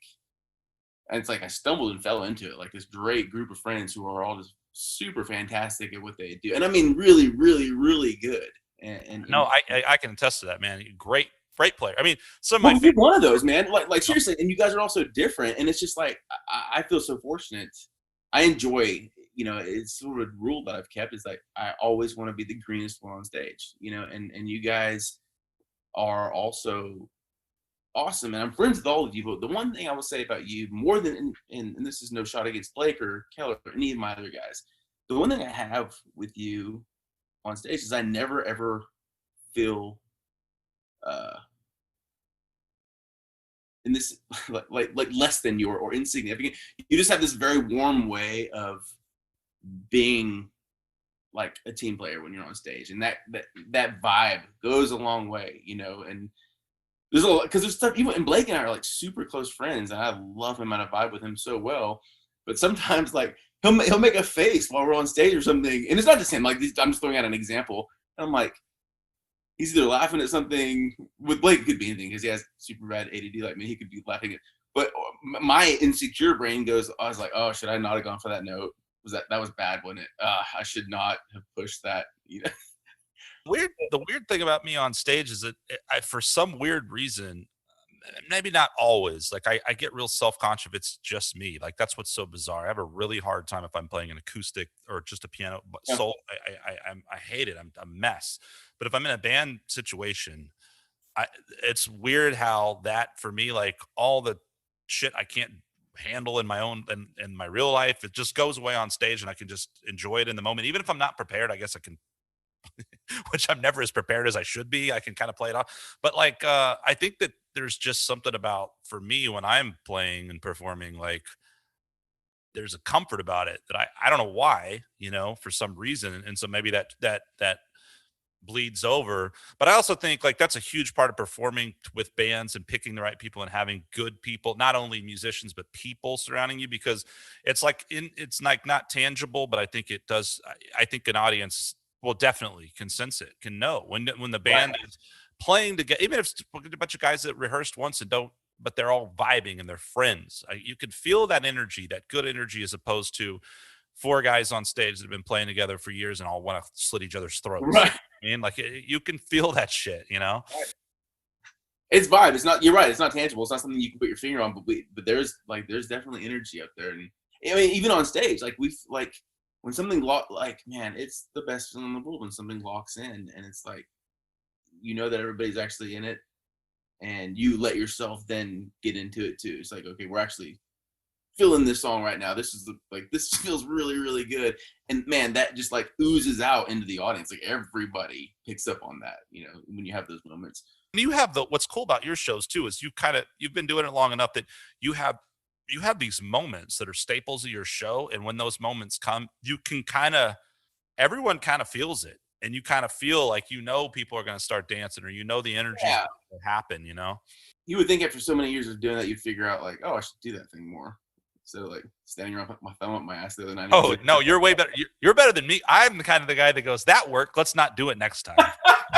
Let's do something else totally different to fuck with the crowd instead. Man, it's like, you're an idiot. Okay, whatever.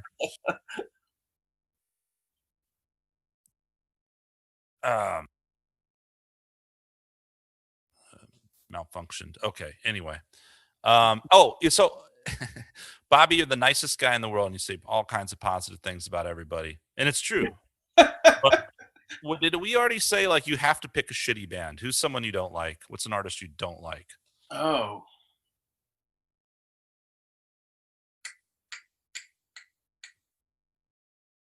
I already know Vic's answer. I want Vic to answer, and then we'll discuss it and see how Bobby I really try not to. I'm a big hip hop fan, and there's a lot of.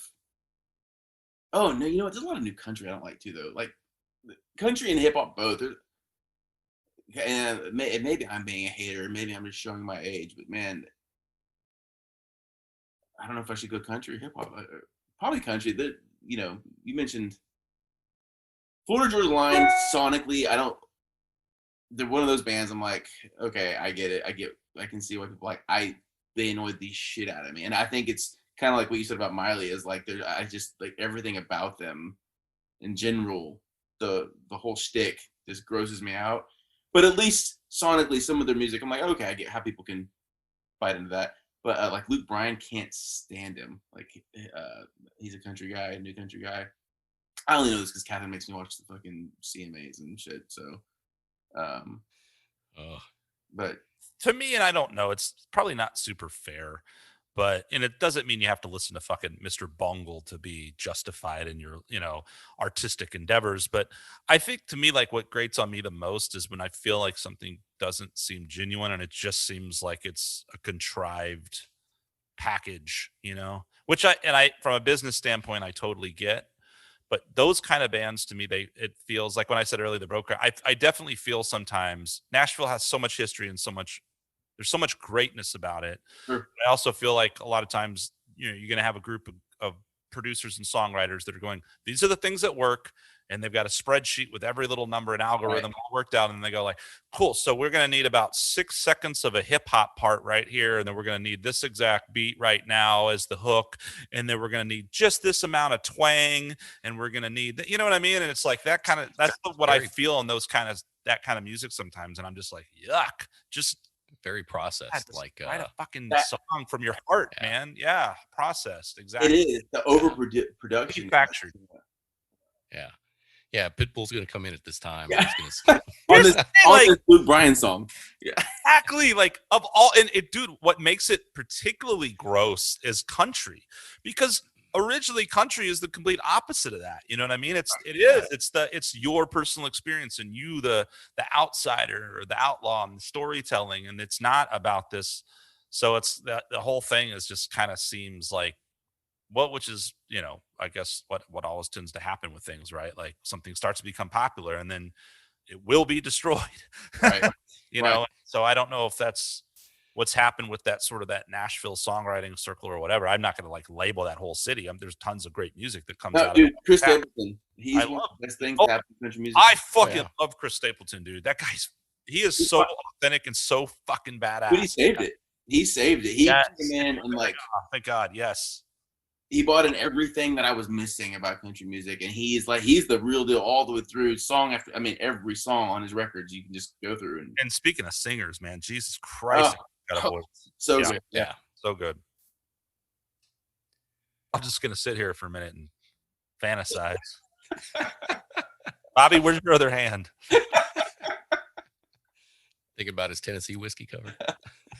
Oh, did y'all see? So I've never been, he's another one I can recognize. He's good. His voice has always bugged me though. But I'm not.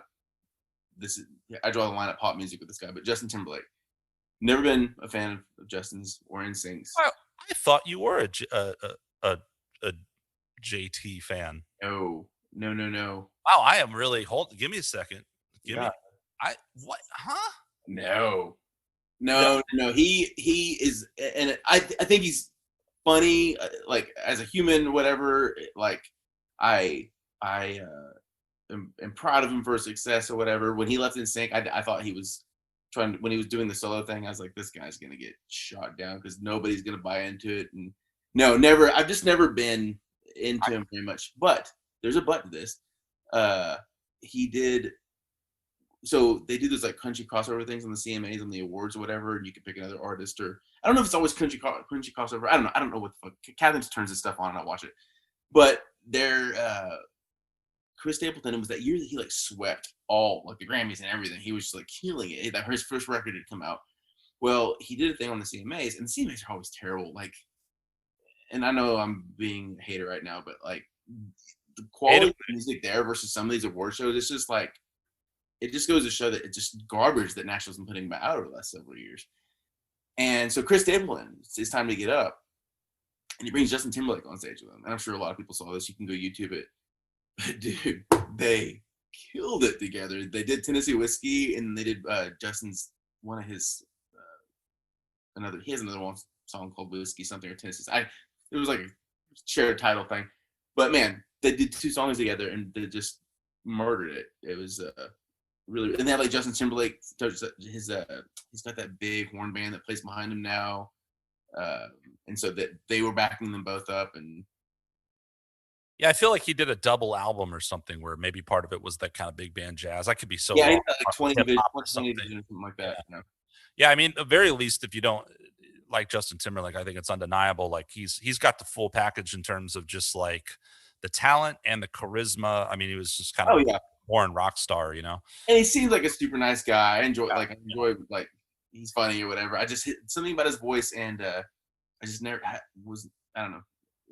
I am so often, but for some reason, I thought you had a very specific. Now you've got two albums out. The first one was why do I want to say 2010? It was later than that, right? Or was it? No, that's it. It was 2010. 2010. Okay, so that, and then the last one came out a couple years ago. But I feel like I thought on that first album you had some kind of shout out or something in there. I thought Justin Timberlake. I know you have a shout out to Jay-Z. I know you want to play with. I know you want to do something with Jay-Z. Yeah, Jay-Z. No, Jay-Z is one of my heroes. That's and he's one of those guys that has done too well. And there's so many people. In the I will so agree with you, man. Let me tell you, I'm glad we're talking because I wanted to say this to you because I've always you've always had this Jay-Z thing, and I'm like, I just don't get the Jay-Z thing because honestly, like you're right, people get it. You kind of get disdain as an artist, like sometimes for the big when they're so popular, and you think.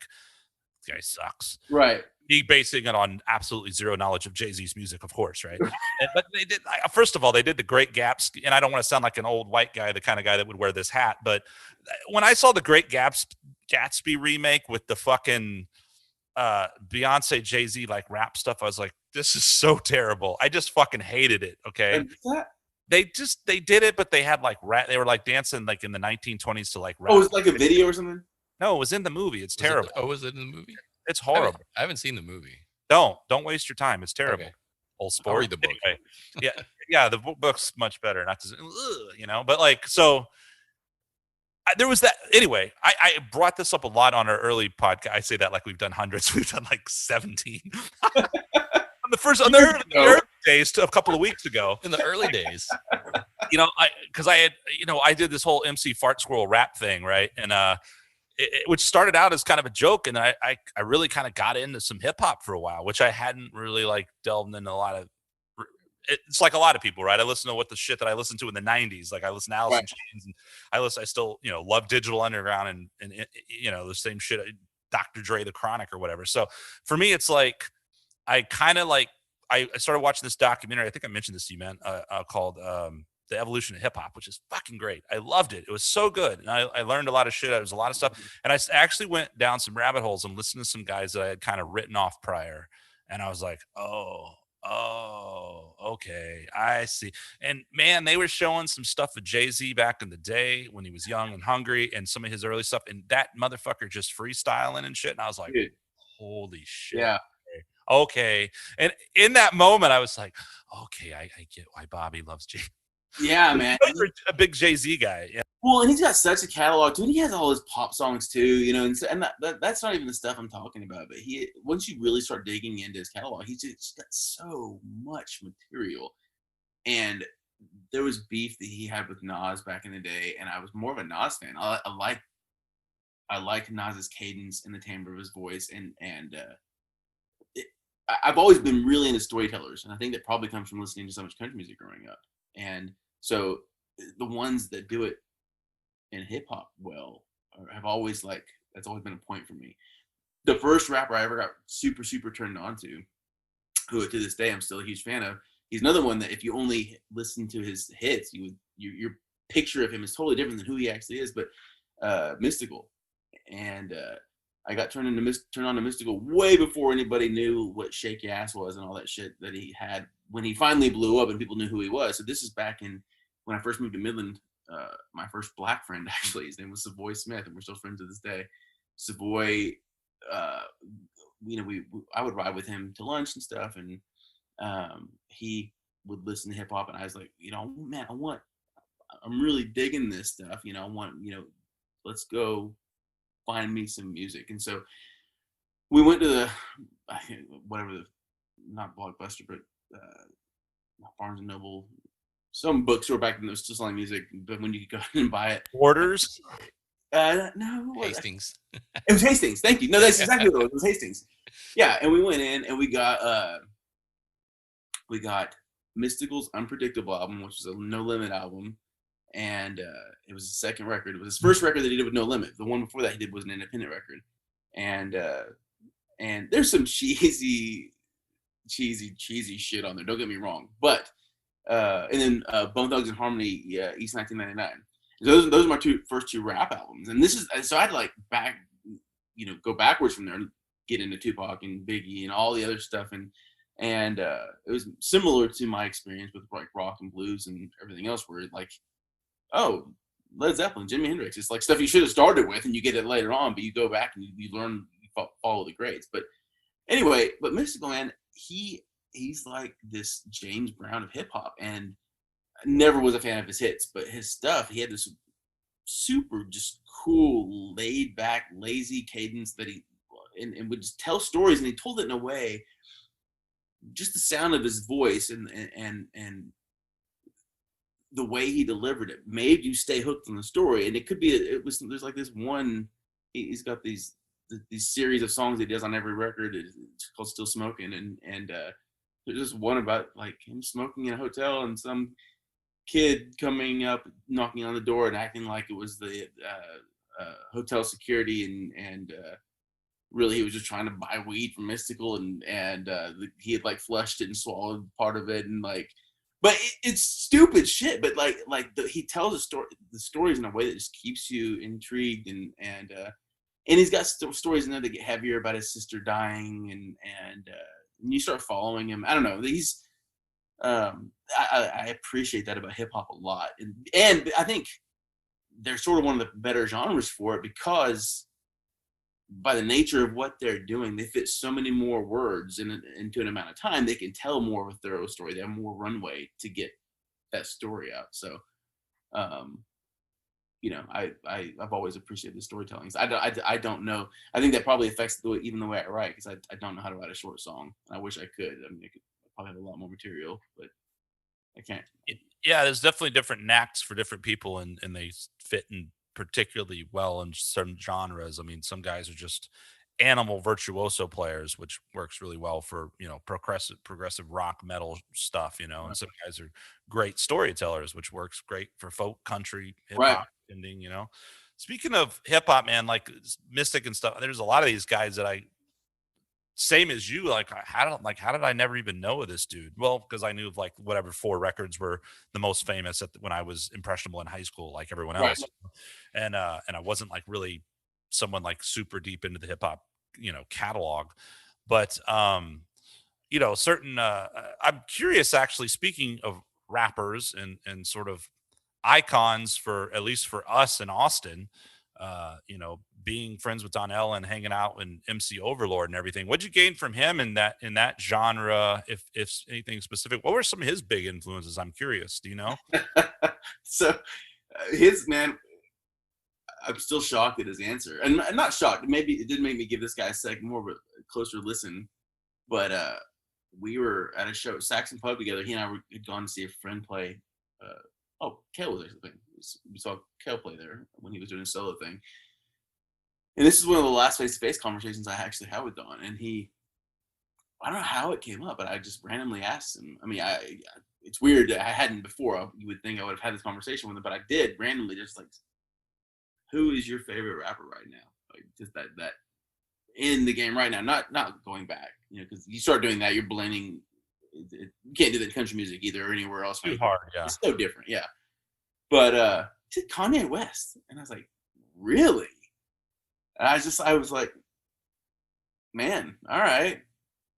But Kanye is one that you listen to, and you're like, he's talented. There's, I mean, both from you ever listen to him rap? I mean, and then from a production standpoint, he's definitely doing some cool shit and pushing some,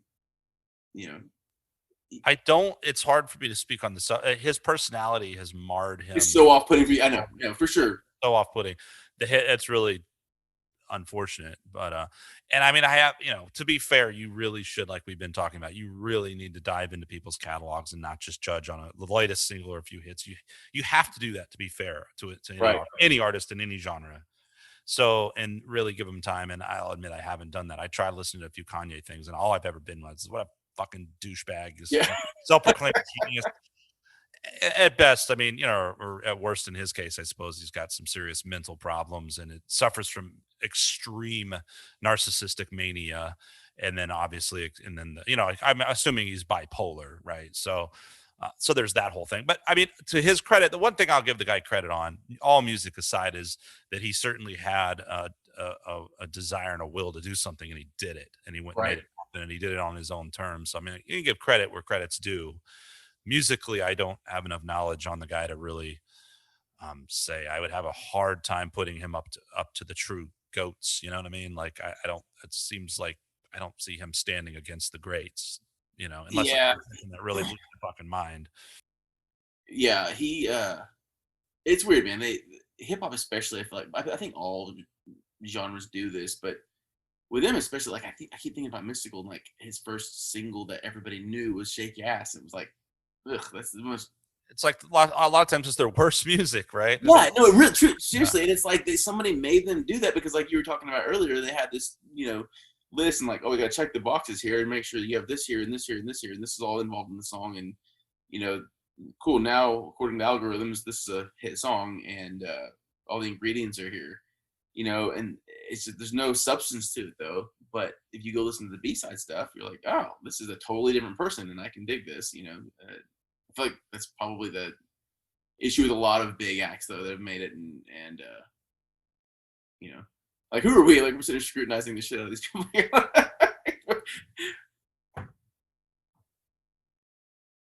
Blah blah blah. I'm talking into my muted. One thing I'll give us credit on though is that you're right. You're absolutely right. But at least we have the wherewithal to put ourselves in check and know that for sure. And I think it helps when you're a musician, because honestly, because we know, and we're like, ugh, but I've been shit on.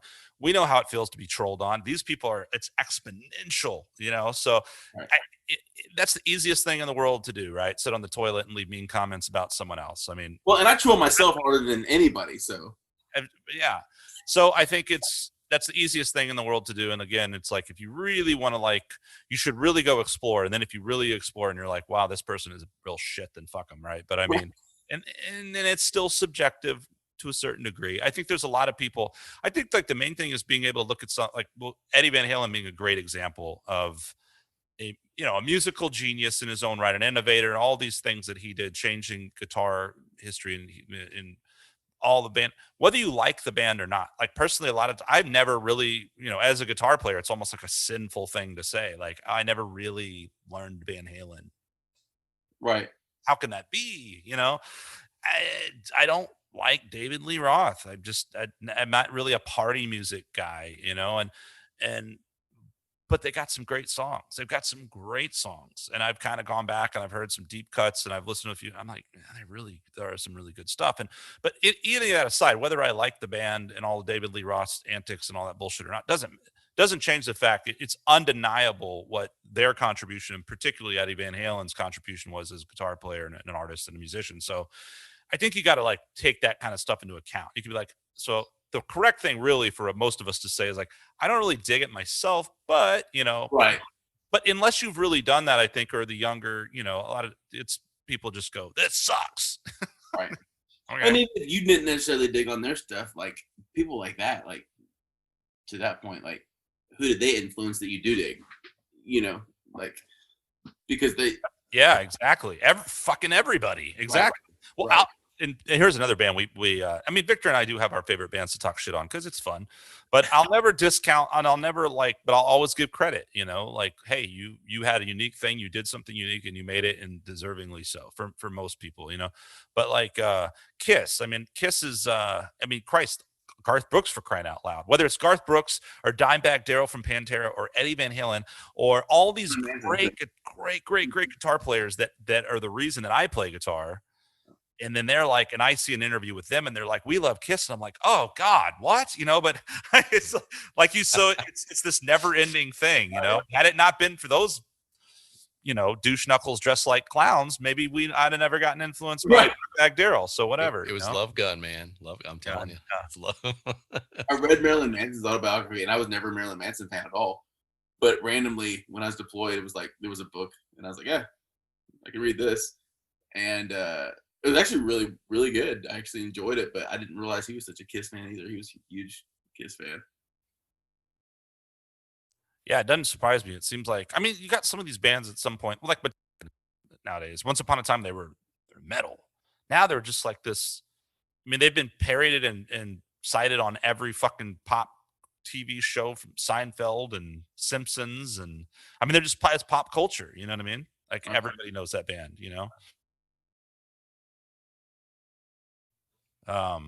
or Bobby Bookout. Of course. Everybody. If they don't, they should. They definitely should, man. All your listeners.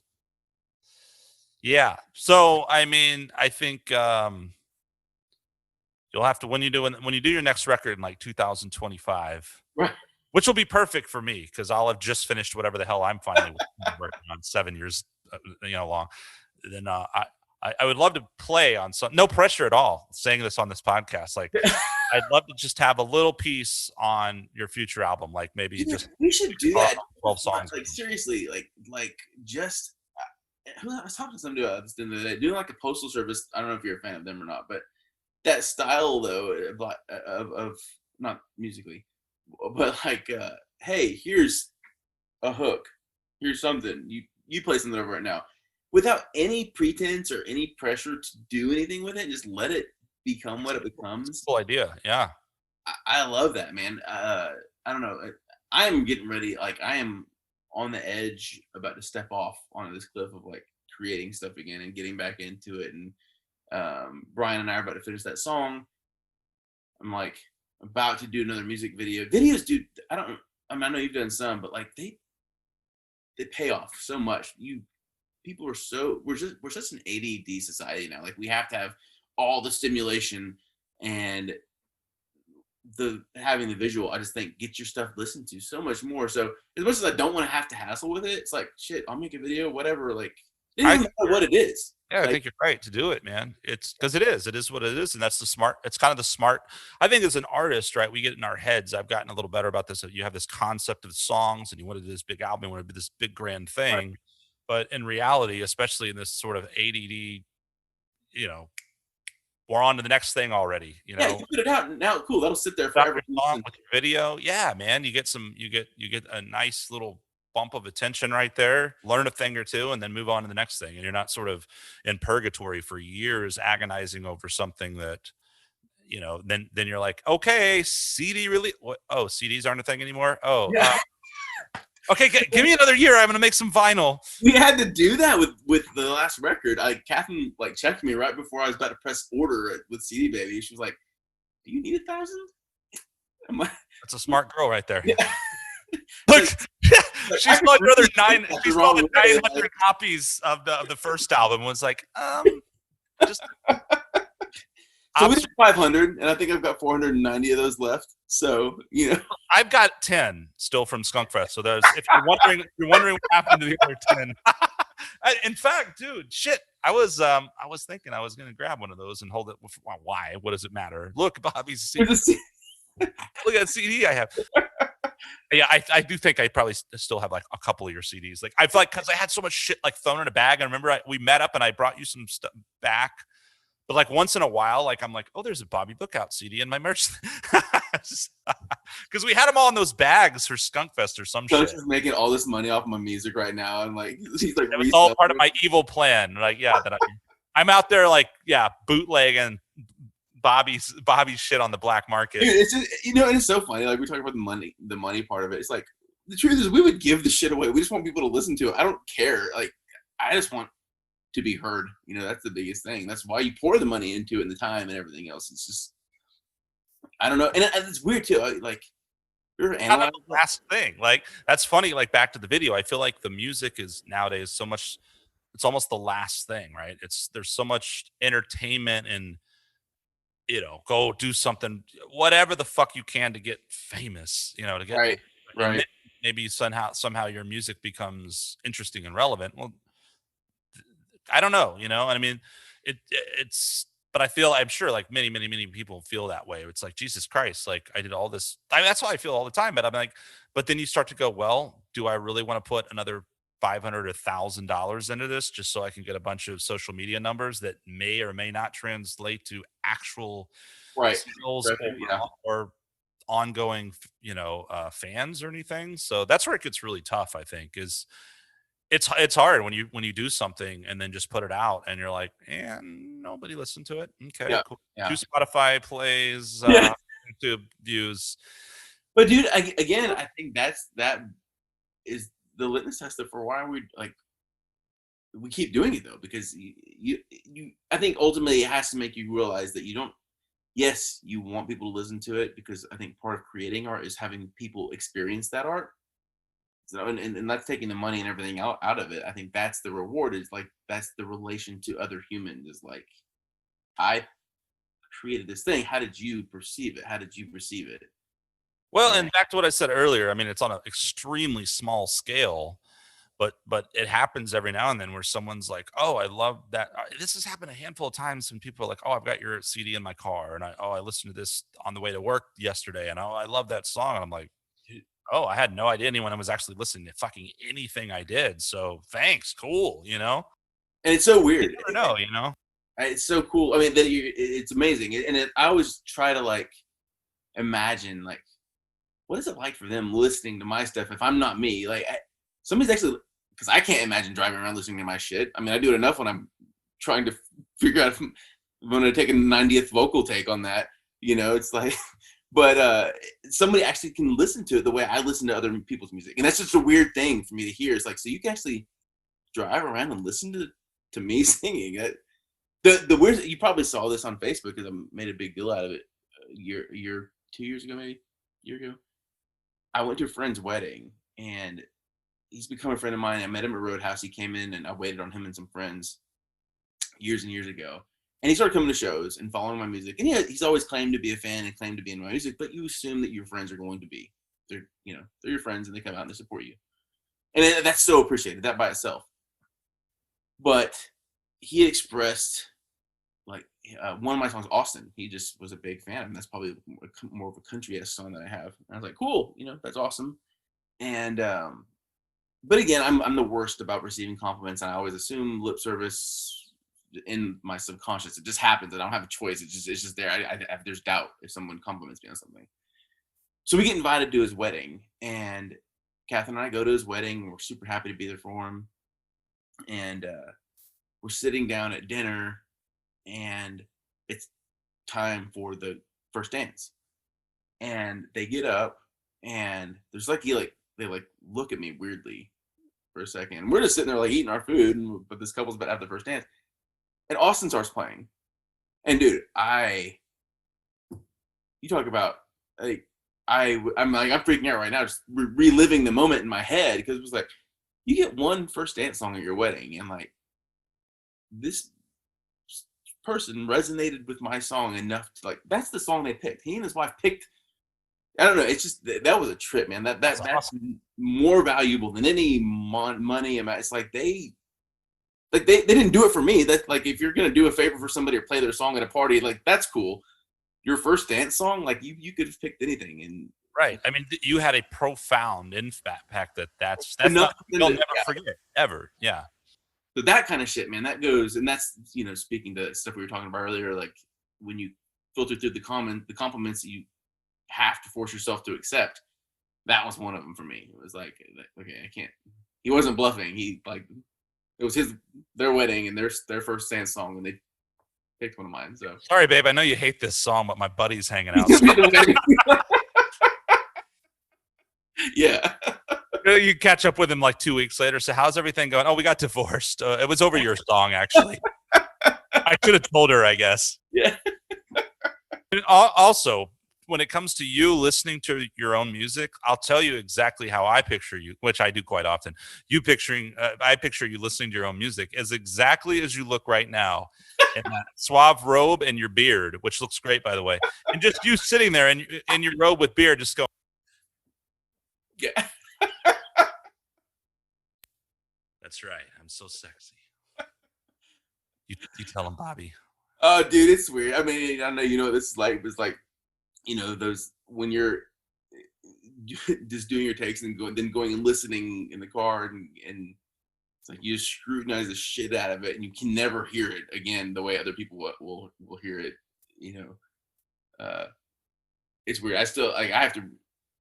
Funny thing is all, and this is interesting too, because when I'm in other bands, and I understand we kind of hear our own instruments and stuff first. So if I'm listening to a mix from someone else, like there is a part of me that's like, the part I played's a little low, or why'd you cut that? But I understand on a bigger picture, I'm like a really good team player in that sense, and I want what's best for the song, which ideally you're in a situation where that's what everyone wants and should want. That has got to be what everyone wants.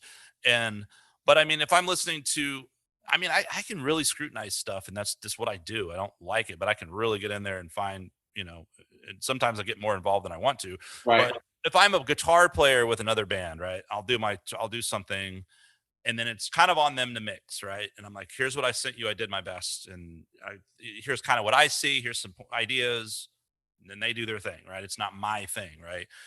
But when it's my thing, and like then I'm like forever like, it's funny because I can listen to any like stuff I've done and enjoy it okay, like, right, it's not offensively bad, but there are moments, like there's this one album where I'm just like, God, that fucking snare, like no one else has probably ever listened to that album and like, that snare is the worst. But I'm just like, I hate the fucking snare, you know what I mean? Like shit like that, you just never like get over, I guess, but it's not so much that once you get away from it and attach for a while, I'm sure you can kind of go back and just hopefully somewhat enjoy your music. Right. But you get so close to it when you've gone in the studio and you live with it and you cultivated it and you listen to all the mixes and all this bullshit that I think a lot of times, I would imagine for a lot of artists, you get done with the record and the last thing you want to do is listen to the fucking thing. You hate it, for a while. Vic, what's your take on that? Yes, agreed. All shit. I was just kind of circling back to the original questions we had. Like, was it guilty pleasure artists or was it bands you hate? Yeah. Well, Bobby said he hated. Let's see. Well, this is where I'll go mainstream media on you and just misquote everything. So Bobby Bookout hates Boys to Men. Huge Justin Timberlake fan. Loves Black Hawk. Dude, good memory though. You just hit them all. I remember. Yeah, it's funny you mentioned Blackhawk. I hadn't heard that name for years. I do remember those guys having a little bump. They were pretty popular there for a while. Okay, guilty pleasures. Did you say what is that dark secret that Bobby Book like died of fetus or something? Matchbox 20, and then you just made fun of me. So What was it? Matchbox 20. That's what. Yeah, it was so. That's why it's so terrible and non-memorable. Or you're gonna send me. You're gonna on most podcasts. We don't really shit on people too much. I love having really opinionated. Like you're a nice guy, and it's kind of. I think it's a smart thing to do. If anyone listen to this, which they don't, so don't worry. But like, it's the smart way to be. But also, it's like I think it's again like if I'm really cognizant of it, I'm like. And I know what it feels like, and I know that I'm not perfect, then why am I shitting all over someone else, right?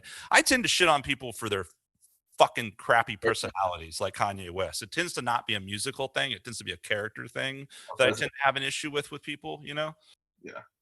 But Vic, what's your guilty pleasure? Ooh. I mean, you named Lady Gaga earlier, and so she has a couple of songs that I dig, but I'm gonna go old school and say Madonna. 1990 Madonna, sure. Now Madonna? No, not now Madonna. No. Looks No, like the fucking Crypt Keeper and suddenly with a British accent. No thanks. Oh no, where'd that come from? Marries Guy Ritchie for 5 seconds, thinks she's fucking English. Yeah, that is something about her character bugs me, man. But she had some great songs. Remember when Ray of Light came out? That was a catchy ass tune. I mean, Madonna's got a lot of old great tunes, no doubt. Yeah, that's what I was thinking of. I guess Lady Gaga kind of reminds me of her. It's funny when you don't know. That was when she first came out. I was like, "Ugh, this bitch wearing a meat dress."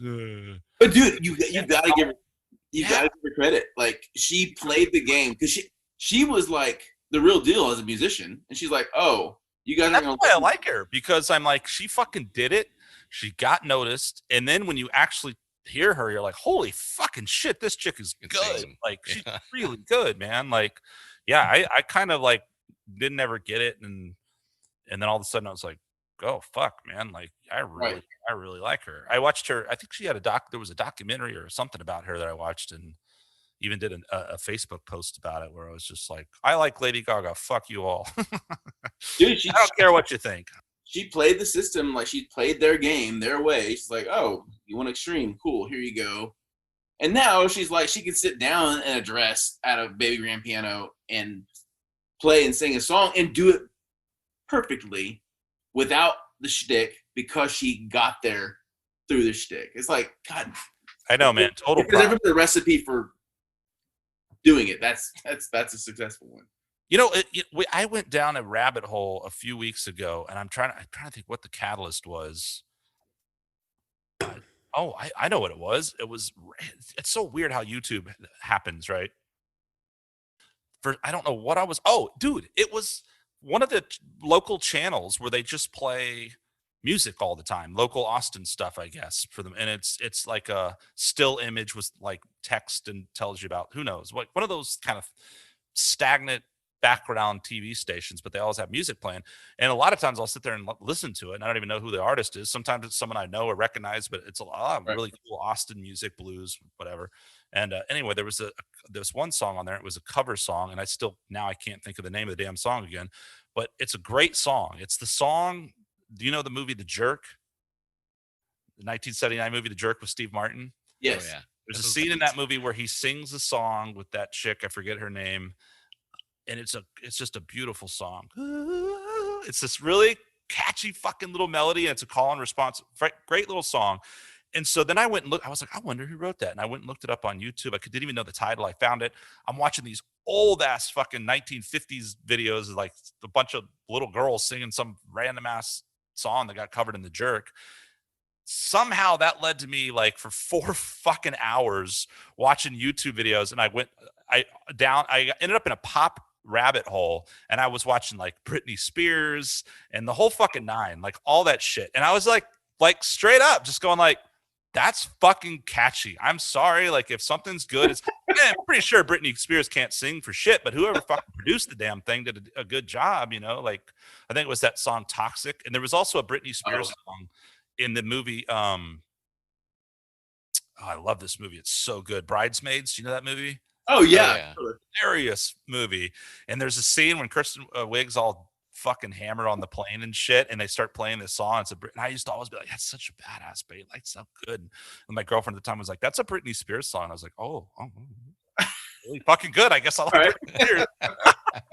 You get to that point where you're like, if something's good, it's good. Like, I mean, Right. whoever that wrote it and worked on it, these guys are billion-dollar producers for a reason. Dude, you know something else I never knew that's amazing, and I learned from that hip-hop documentary was how long Pharrell has been around and producing records. Since he was a goddamn teenager, for crying out loud. This guy and his partner, Chris Stapleton of hip hop. He they was like in the background doing it for other people for so long, and then go check that out, Vic. Pharrell's career is crazy, man. Okay.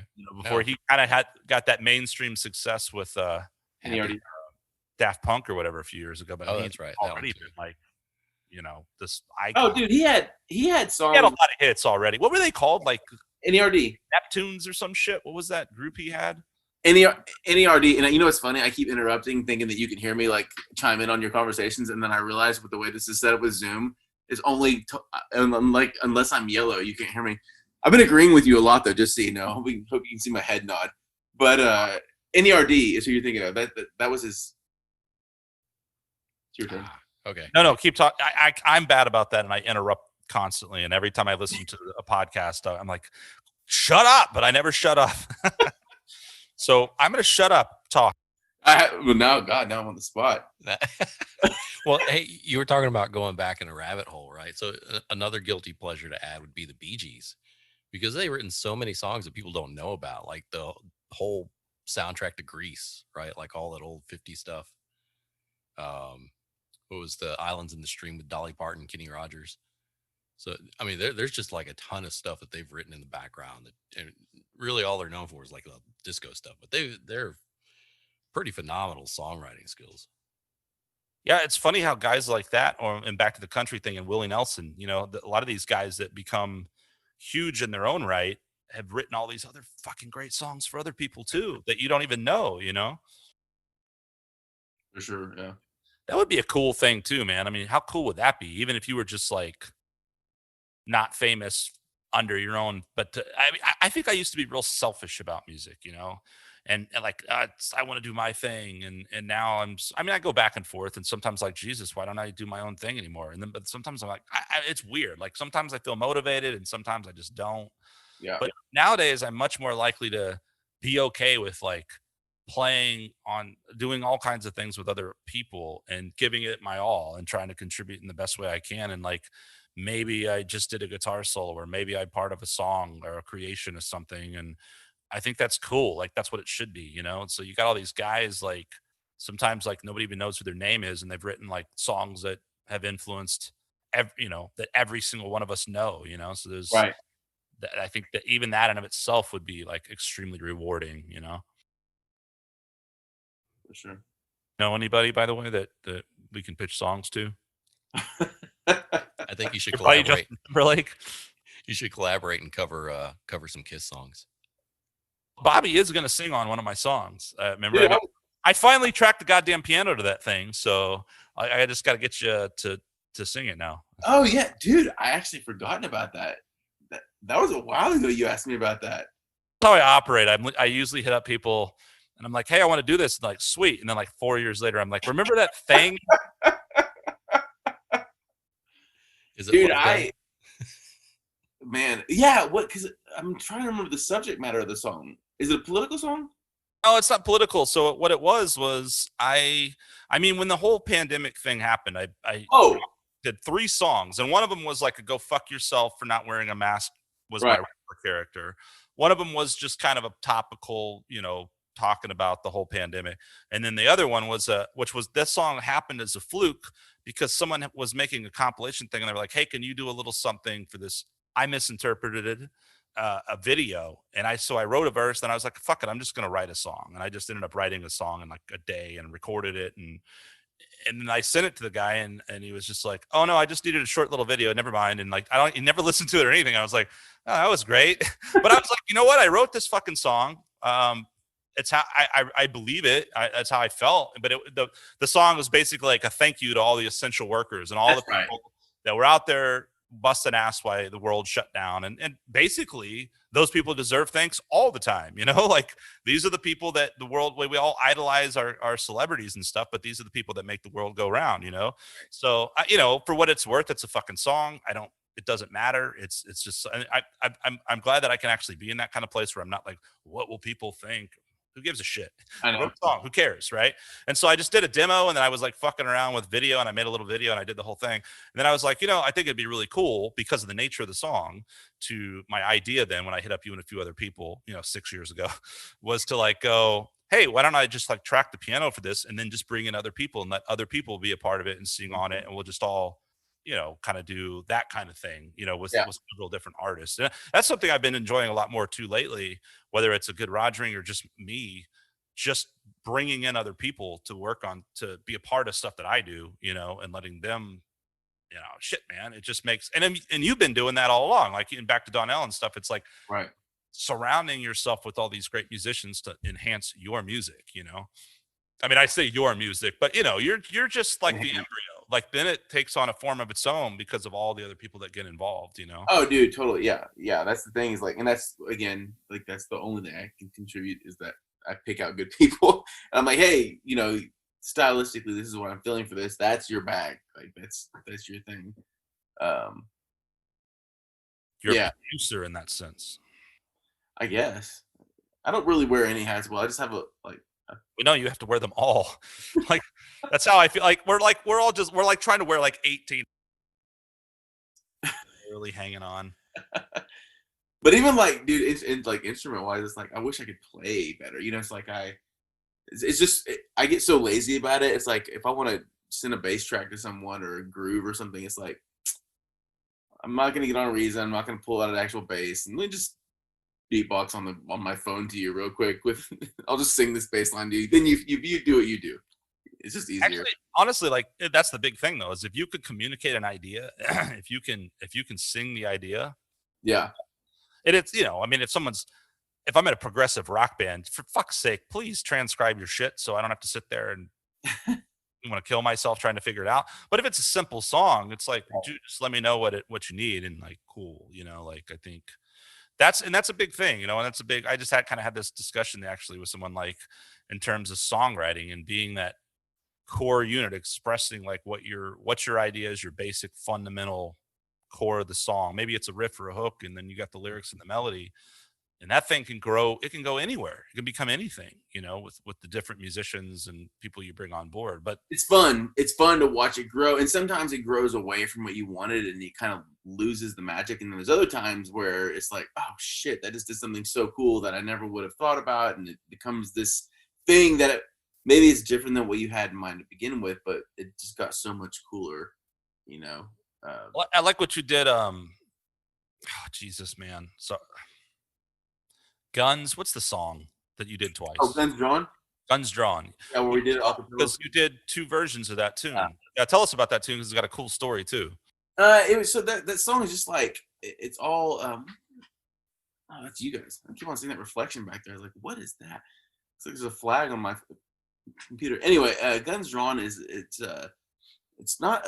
It's a song about when I was in the military, but has nothing to do with being in the military. It's just like shit we went through and like antics, and it's like I think the first verse is when we were deployed, and it was like during 2000 during peacetime, and we'd gone to Israel, and me and my buddy Tony, we were like this duo. We were always together, and anytime we deployed, we were together. And anyway, we were in Israel, and we'd gotten an overnight chit, which basically meant you could stay out till like 7 a.m. the following morning instead of having to be in, when everybody else did.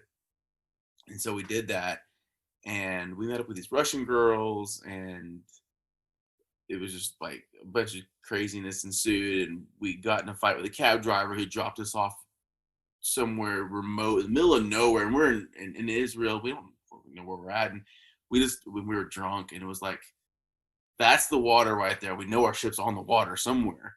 So we just started like running down the coastline, and we're like hopping over these fences on this military base, and these guys are up in towers, like armed guards in towers watching us hop over these things. And then they come up with this Humvee, and it's like dawn, like the sun's starting to come up, and these guys right up on us in a Humvee, and they're like drawing down on us, and we're like, we're just drunk Americans trying to get back to our boat, you know. And they ended up being super cool and drove us back. And so I did the first verse about that, and the second verse was about just a bar fight we got into back in Norfolk right after deployment, actually, when in Virginia, where we were, like the bouncers were notorious about like picking fights with military guys, and just, you know, we were just having a good time, and one thing led to another, and then I was in the gunfight with the bouncers, and then they took us into custody and took us outside, and then Tony was like trying to defend me, and he got into it with the cops, and that turned really bad.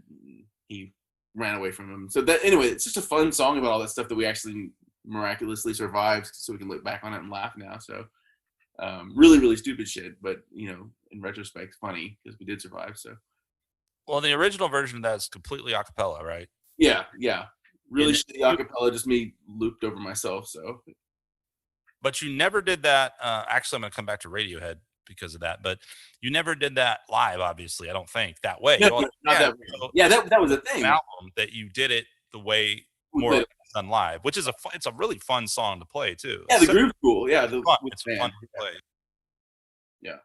I thought of Radiohead just now because, you know, when you brought up Radiohead earlier, I was going to say that too. Like when they first came out, me and my brother used to make fun of their first hit, "Creep," and it's a great song, really. And then I heard I got OK Computer and the Bends, and I was just like, man, that's fast. Those are great albums, man. Yeah. So I became a pretty big Radiohead. I haven't really followed them as much in recent years. I know some people are massive fans, but I saw them live and it was cool. It wasn't like the greatest concert I've ever been to. I'm just not I love Radiohead, but I'm not like a diehard crazy fan that knows all the catalog. So I didn't really know much of what they played. They did play Paranoid Android, which is like their hit. So that was fucking cool. But one of the coolest highlights of that whole show was Tom York did a whole song where he just looped his voice and kept doing, he might have put a little guitar thing in there, but it might have been strictly voice. And it was really, really cool, man. Yeah.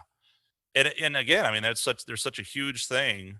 You know, Muse kind of reminded me of them with that high voice when Muse came out. And Muse is another band that's actually fantastic musicianship, songwriting, and entertainer, like the whole package. I saw them at ACL and I was like mind blown. I remember hearing them the first time I was in England, like almost 20 years ago, and they hadn't really hit over here yet. And I remember hearing one of their songs or seeing the video. It was like Hurricanes and Butterflies or some shit, whatever that. And or they weren't as big over here for sure. And then I was like, man, these guys are fucking cool. And then pretty soon, like, you know, Muse was like this big thing. But yeah, man, that voice. I don't know why I've always do you hear us familiar? Is there a connection there? Or is that just me, Muse and the Radiohead high voice singing? Oh, I can hear that. Yeah, they both kind of do that falsetto-y thing that they. Yeah.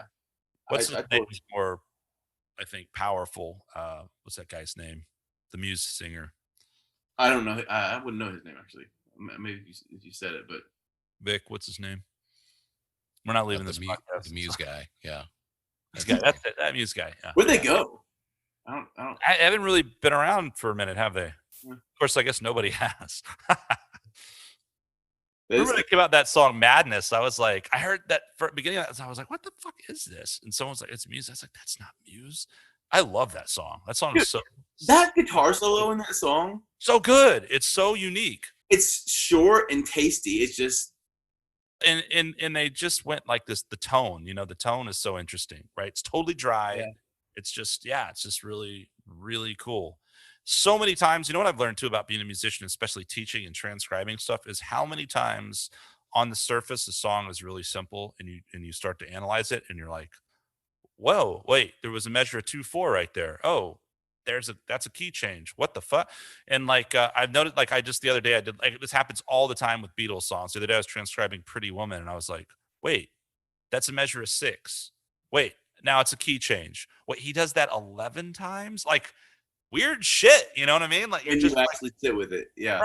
When you listen to it casually, it all flows, and you would never for one second. It's that's a really interesting thing. I think that happens a lot in pop music. That's props to songwriters, or sometimes it may be a songwriter with zero musical real training, that just that's how they feel the song, Right. know.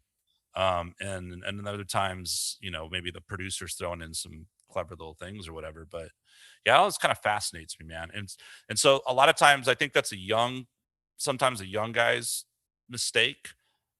Especially if you're a player, like for me, if I'm coming from like the rock metal world and you're really all about learning all these scales and licks and riffs, and I would always try to overcomplicate things once upon a time. And nowadays it's like, no, man, 3 fucking chords is fine. You can do anything in the world with 3 chords. You can make that 3 chords a fucking symphony, So it's not like you need more. It's just how you craft, the little bit you need. I hang my entire everything I do on that. So thank you. So it is a compliment there. It's like, 'cause, I mean, and most of your stuff's really simple, but it's also like, And write a song with 2 chords. yeah, but it's like real hook driven and catchy, And I mean, shit, one of your simple songs I couldn't even get right. Remember? Yeah. You made up that dumb intro that I couldn't count. I knew it too. We practiced it, and I fucked it up at the show. I knew I would. Oh, dude, that's funny. Brandon Timble played drums on my first record because I didn't really have like a permanent drummer yet. I hadn't been playing live enough yet, and I'm assuming y'all know who he is, but he's arguably one of the best drummers in Austin. He's phenomenal.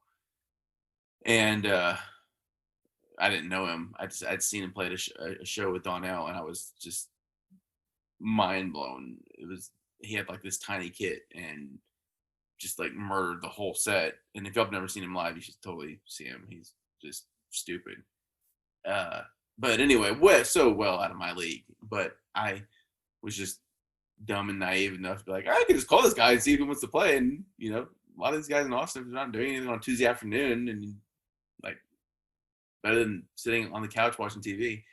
So he came down and played on the record, and he's like, he's so sick, and he's got such a pocket, and he just killed every song. And it was just funny because there was this one song on my first record where I was getting super ADD and I wanted to play everything I listened to, and it was like this one song that had like this, like it was like a just really driving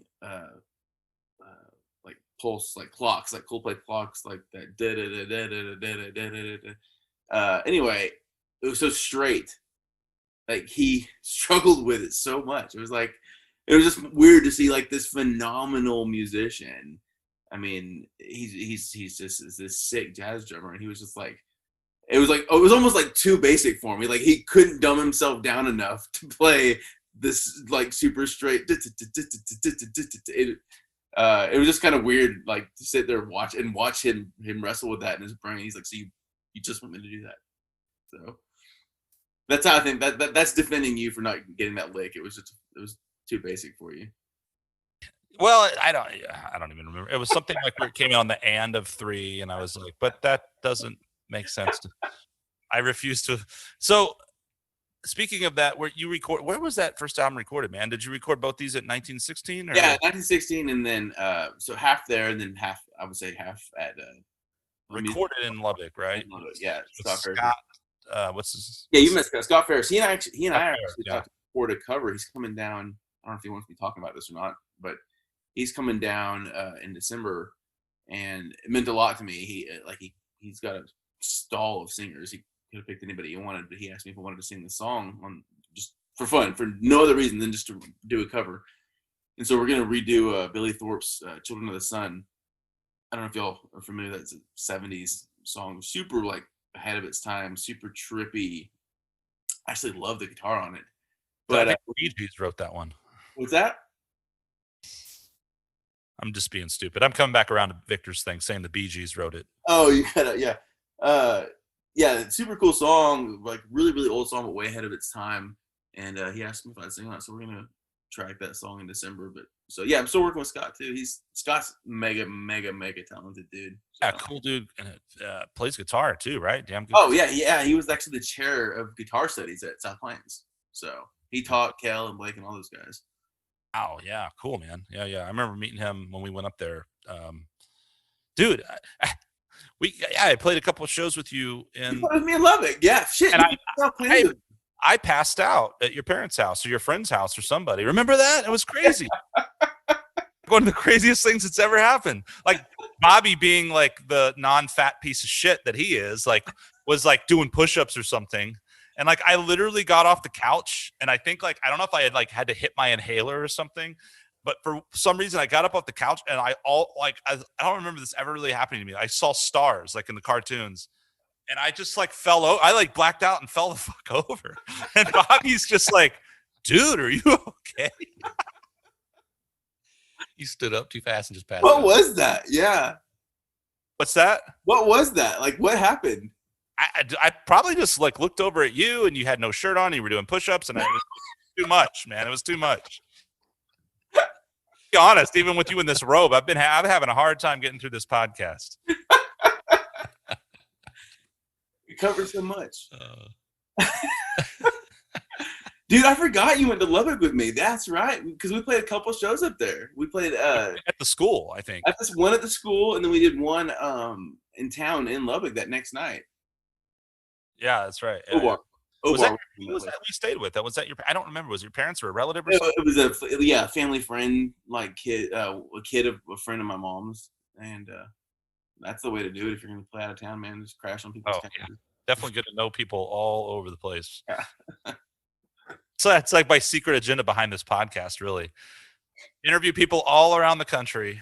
And then if I ever get to tour, I'm going to be like, hey, Just line out your course. remember how I had you on my podcast and like 14 people know about you now? So you think we can return the favor and I can crash at your place? Got some smelling salts ready for you. I Well, swear, dude, if you ever want to crash out in Manor, if you go on the road, you play Manor. I got you. awesome. You say that now until like a band of bearded dudes shows up and it's like, why did you tell these fucking guys they could come stay in my house with my kids? This is fucked up. We'll just crash at the preschool. Yeah. Just be kicking us out of there the day before. Nothing to. Don't worry about it, folks. It's all good. It's all good. Just get one of those. Your children are safe. fold-out I mats. promise.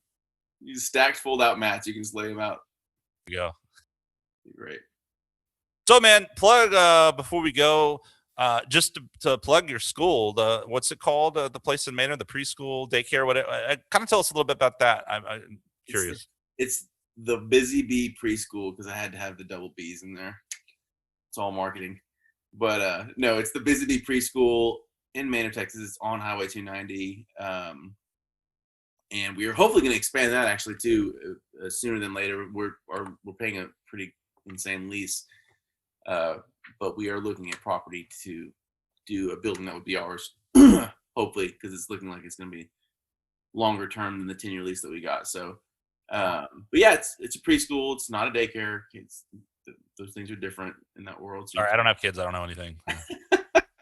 it's curriculum based, and I mean, my wife, she kills it. I'll let her tell you about it. But anyway, yeah, so we got that, and then So there's that, the Busy Bee Preschool in Manor where you're at, and then in your musical endeavors, BobbyBookout.com, I'm assuming, Bobby Bookout, Facebook, any specific places, best place to find you. man, I need to get better at that. Actually, you could probably, I mean, Like that's what everybody says, so you're not alone. yeah, I just I hate social media, but I'm there, I guess. dude, I would have, oh God, I would have gotten off Facebook so many times over, especially with all this shit show that just happened.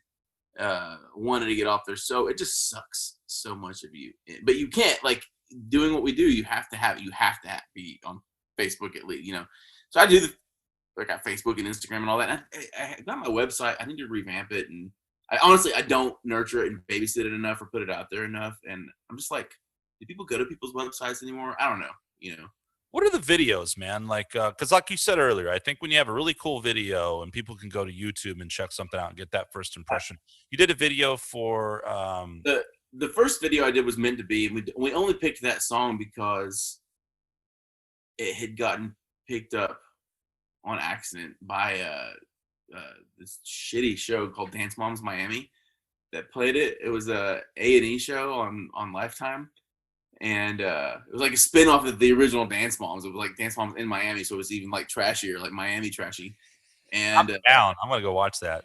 dude, if you haven't seen it, in the video. If you haven't seen it, it was a trip. I was working at Roadhouse at the time, and one of my friends that worked in the kitchen, he messaged me like, "Dude, congrats on getting the song on TV, like big deal, national TV." And I was like, "This guy just heard somebody that sounds like me or something, whatever." He's like, "No," I'm like, "No, your fucking song." He's like, "I listened to your shit," and he told me it was meant to be, and I was like, "No," and because I thought I would have gotten written, like somebody would have asked me or something first, and sure enough, Fucked up. Yeah. I Googled it, and sure enough, Dance Moms Miami, meant to be. This kid comes out and does a dance recital solo to the entire length of my song, like 3 minutes of meant to be. And I was like, holy shit. Like, I'm watching this shit happen on what was national TV. And I called like a lawyer in San Antonio. I don't know why I'm diving into this story, but I mean, did you just sue that kid and cripple his family for life? went out and bought a house. No, Bookout you don't know about. no, dude. Actually, no. Actually, it's super embarrassing. I didn't even hire. I called a lawyer. I didn't have money to hire a lawyer. I called a lawyer in San Antonio. Called Scott. Got him all amped up, and everybody was like, "Whoa, dude, this is crazy! They're using you. They stole your song, and it's on national TV." And got the lawyer involved, and he wrote A&E a cease and desist, and we're going to pursue legal action. And then A&E turned around and they're like, yeah, here you go. And it was like, I had signed up, dude, I used to wait tables. Oh yeah. Okay. And so I would wait tables till super late in the night, and I would come out and I would just like pour my music out on anything online I could possibly put it out on. And there was this company called Jingle Punks, and I put my stuff on there one night, and like, I don't read contracts. I was like, what? Yeah, it's fine. Check the box. Yes, sign. And so I'd agreed to it, and like they can release whatever they want of yours. You sign off on that, and you don't have to get paid for it. You get your publishing, but there's no initial deal. They don't have to notify you. And that wasn't one of those zillion things that you check with CD Baby. This was something totally different. Well, yeah, totally different. Yeah, that they're a company that does that. That's what they do. Is they're a publishing company that get your shit out there, and they just keep the proceeds for themselves. But you get exposure.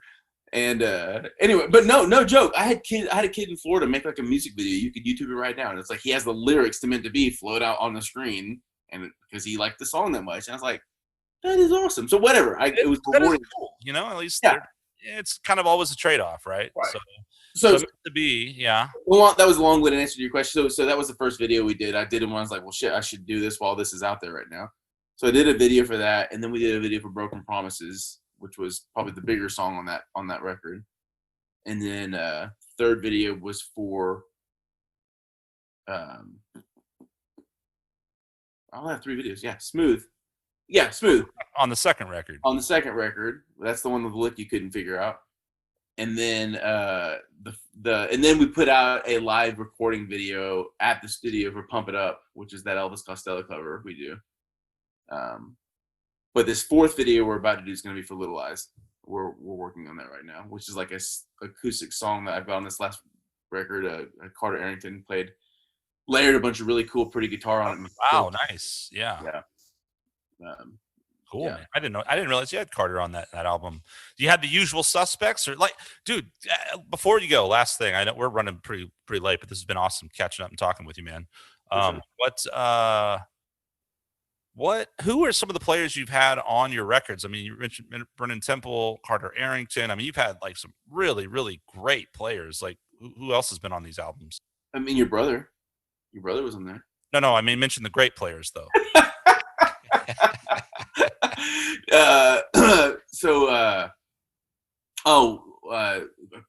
That beast, man, Chris Marsh came on and played bass. He played bass on both records and just murdered it.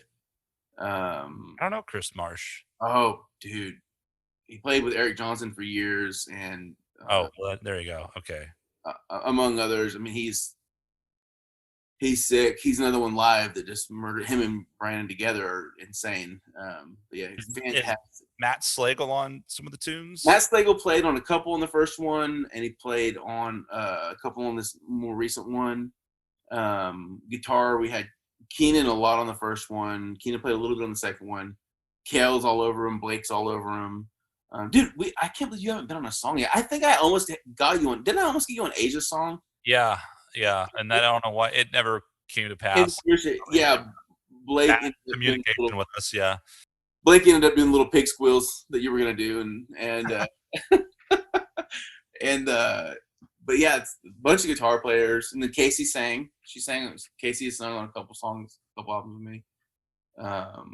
Chris, on this last record, I had Chris, my drummer, play. There's just something about having someone that plays the stuff live with you, and Chris is great. Chris is actually really, really great and musically minded in general. He's not, just a drummer who just plays drums and only thinks about drums. He is constantly thinking about the song in its entirety, and that's invaluable, man, from anybody that you're going to play with. Like, I appreciate that about you so much. Just anybody that can sit down and think about what is going to make this song better, overall, and sometimes playing less, which, I so appreciate someone that is willing to back off for the sake of the song when it's time. And that can be the biggest discipline of all. And I know, like, there are times even still where I'm like, it's nice sometimes to do things too, and then come back with fresh ears and be like, cool, I did need that. I tried it and it doesn't need it, or have a set of people that go, yeah.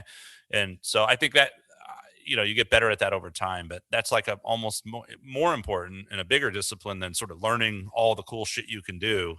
Because then the trick is like, cool, I can do all this cool shit, but not on this song. You know what I mean? Right. Like, doesn't need it. Yeah.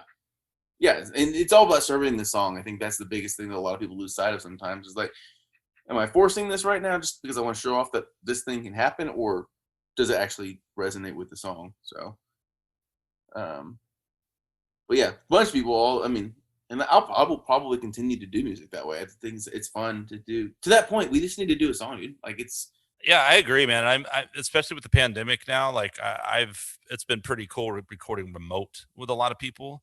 And it's really opened me up more and more to where, like, I want to do a lot more of this, where whether it's, a song that I wrote or something with under one of my monikers or bands, and I'm having other people, or I'm guesting on theirs. I just think and back to the singles thing, right? It seems a lot more to me lately. I feel like that's feeding my soul as a musician a lot more than trying to create some body of work and go out and promote it. I'm just like, oh, I don't have the energy for that right now. You know what I mean? So, are you tracking at home when you track? Yeah, man. I mean, I've done that on almost everything I've done. I've gone into the studio and played real piano on a few things. Like I said, I wanted to track real piano on that song that you're gonna get, and then I played like electric piano type thing on another song. But anything guitar wise, I've been tracking at home, like everything. Yeah. So, but I even did some vocals and shit. So, That's handy, man. Yeah, I started doing on this last record. I did all the vocals at home, and I went out and spent the money. And I tried getting a mic that was like not as expensive as a U87, but similar. What do you use, actually? Now that we're on this subject, what do you have? I ended up getting U87, man. The one I got, I should plug it because it was good. It was called a Black Spade, and it had a lot of similar characteristics to a U87, but it wasn't nearly as bright. I almost had like these cool, like, dark undertones to it, but for my voice and the things that I hate about my voice, the U87 helps me mask some of that. It cuts out some of those nasty mids that I really don't like about my voice, and brings out some of the highs that I do want to hear more of in myself. And so that's always just ended up being my mic. I used it on the entire record last time. It's not because we didn't try or didn't have available mics. We had a ton of them to pick from, and that just always was the one I gravitated towards. So anyway, I bought that Black Spade, and because it was like half the price of U87, and tried it, and I was like, why, if I'm gonna do this, like, why am I shortcutting it? Like, get the mic. And so I traded that back in and got the U87, and then I tried a couple different pre's and stuff, but I ended up getting a warm audio pre. I've got a couple warm audio pieces. I've got a warm audio compressor and a warm audio pre, and they do the job. The warm audio compressor is an 1176 clone. And oh, man, what's your DAW? I'm using Pro Tools, and I threw a UA. This guy. Shit, what's it called? Universal Audio. Have you seen this guy? Oh, you got the Apollo or what? Yes, thank you. Those things are the shit. Everyone has those. They're fucking awesome. A minute to remember what that was. That's gonna be my next buy, probably. Yeah, one of those guys. Dude, it's great. It's great, and they're really well built and sturdy. And you know, even the way the knobs feel and everything on them, then that was my thing. It was like I just need to spend the money and get small but quality shit that I can have at the house. And because I spend so much time and I want to spend so much time on my vocal because that's the only thing I can contribute to the record. And it's like, it's a double-edged sword though, because when you can do it at home and then go drive around and listen to it and come back, you're like, oh, I said 90 takes. I wasn't joking. It's like, oh, let's do 5 more. What's 5 more? And I've done 90. So just trying to get. It works both ways. I mean, there's stuff that I've literally done 2 takes. I mean, a lot of things. And I don't say that bragging because I'm like, that's embarrassing. And how dare I put that out there? But at the same time, there's something liberating about it also, because there are a lot of things that I have out there that have been released that, I mean, are just raw as fuck. No 1-2 takes, no auto tune, no nothing. And then on the flip side of that, sometimes when you start going down that rabbit hole, you can't stop. That's what's so hard about it.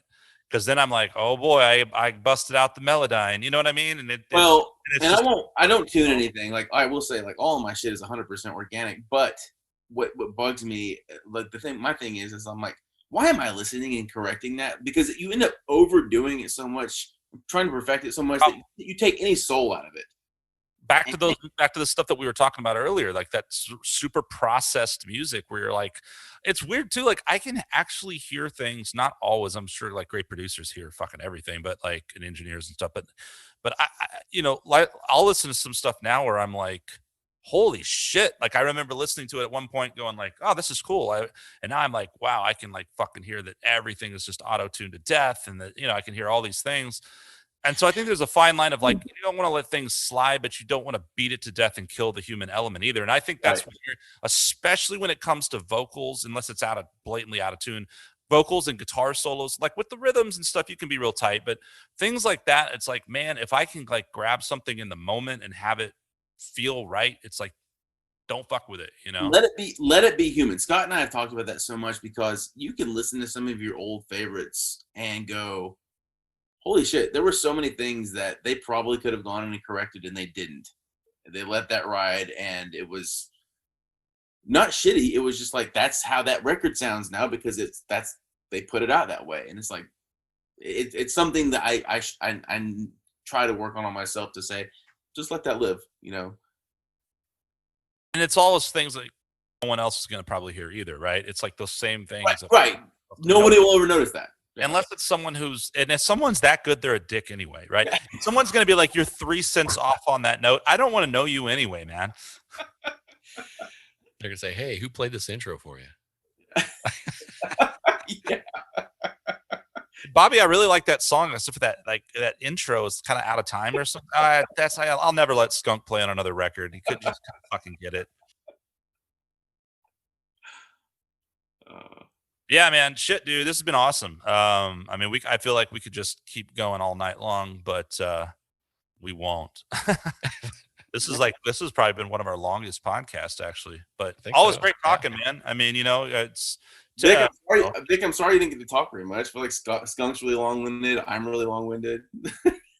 Poor Vic. He was like, hey, want to start a podcast? And cool, yes. And then you'll never get to talk because I'll just blab the entire fucking time. Yeah, so the answer to that question from the last 3 hours, Matt Bellamy. Matt Bellamy is the singer for this. There you go. Yeah.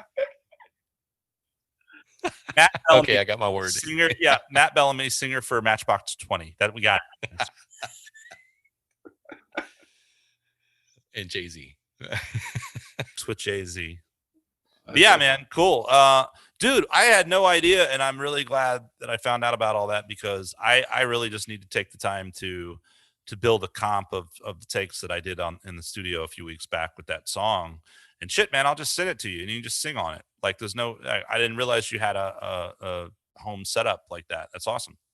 Oh no, yeah, dude, it's the way I feel like it's the only, if I'm gonna keep making music, it's like I'm all about supporting my friends in their studios, but as much as I want to track and work on my vocal and anything really, if I want to sit down and do a shitty track guitar on something, it's like whatever, at least I can do that now, and having the stuff here to do it. Well, and also if you actually do catch something magical, it's keepable, I'm gonna remember you said that. That would be so cool if that ever actually happened. Like That's really my guitar. That's me playing it. It's not Skunk on my guitar.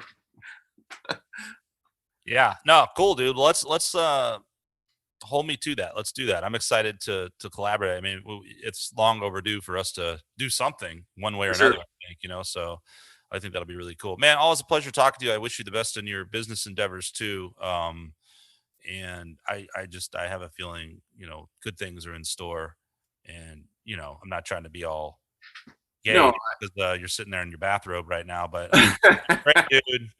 Cool Dude, person. no, I appreciate it. I will. I'll keep you posted on all that. We'll talk more about it too, for sure. Right on. And send me those Matchbox 20 songs, please. I'm dying to hear them. Matchbox 20, Mystical, Jay-Z. I'm sending you all the best beat tracks. You're gonna have like an entire collection of new music to listen to. You're gonna love it. Oh yeah, please do. In the Kiss catalog. And, yeah. No, I've already got all that. Oh, okay. 10 times over. Ladies and gentlemen, there you have it, the 17-hour podcast with Bobby Bookout. We've had an absolute blast, and he looks fabulous with his beard and robe. And this has been Skunk Manhattan and Victor Ramos for Eclectic Soundtrax. Until next time, be good. Later.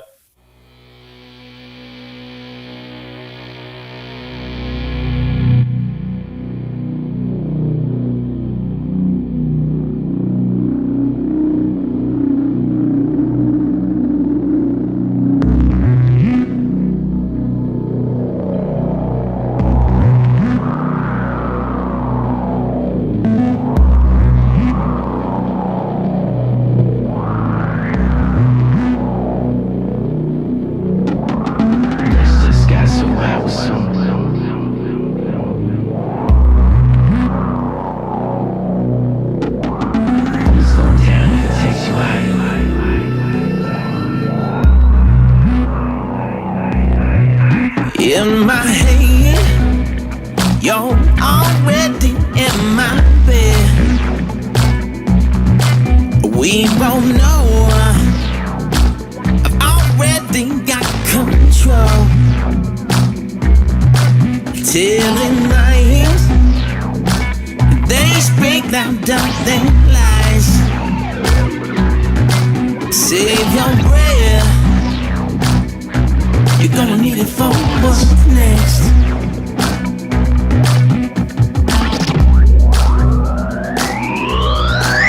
We can dance, pick your brain circumstance. We gon' get there, whatever manner of romance. Hold on tight, we're about to take all the night. Push your limits and fly into new heights. Hey, hey now, eyes on me, don't look down. Hold out there, all around. Let your mind stay. Elevate.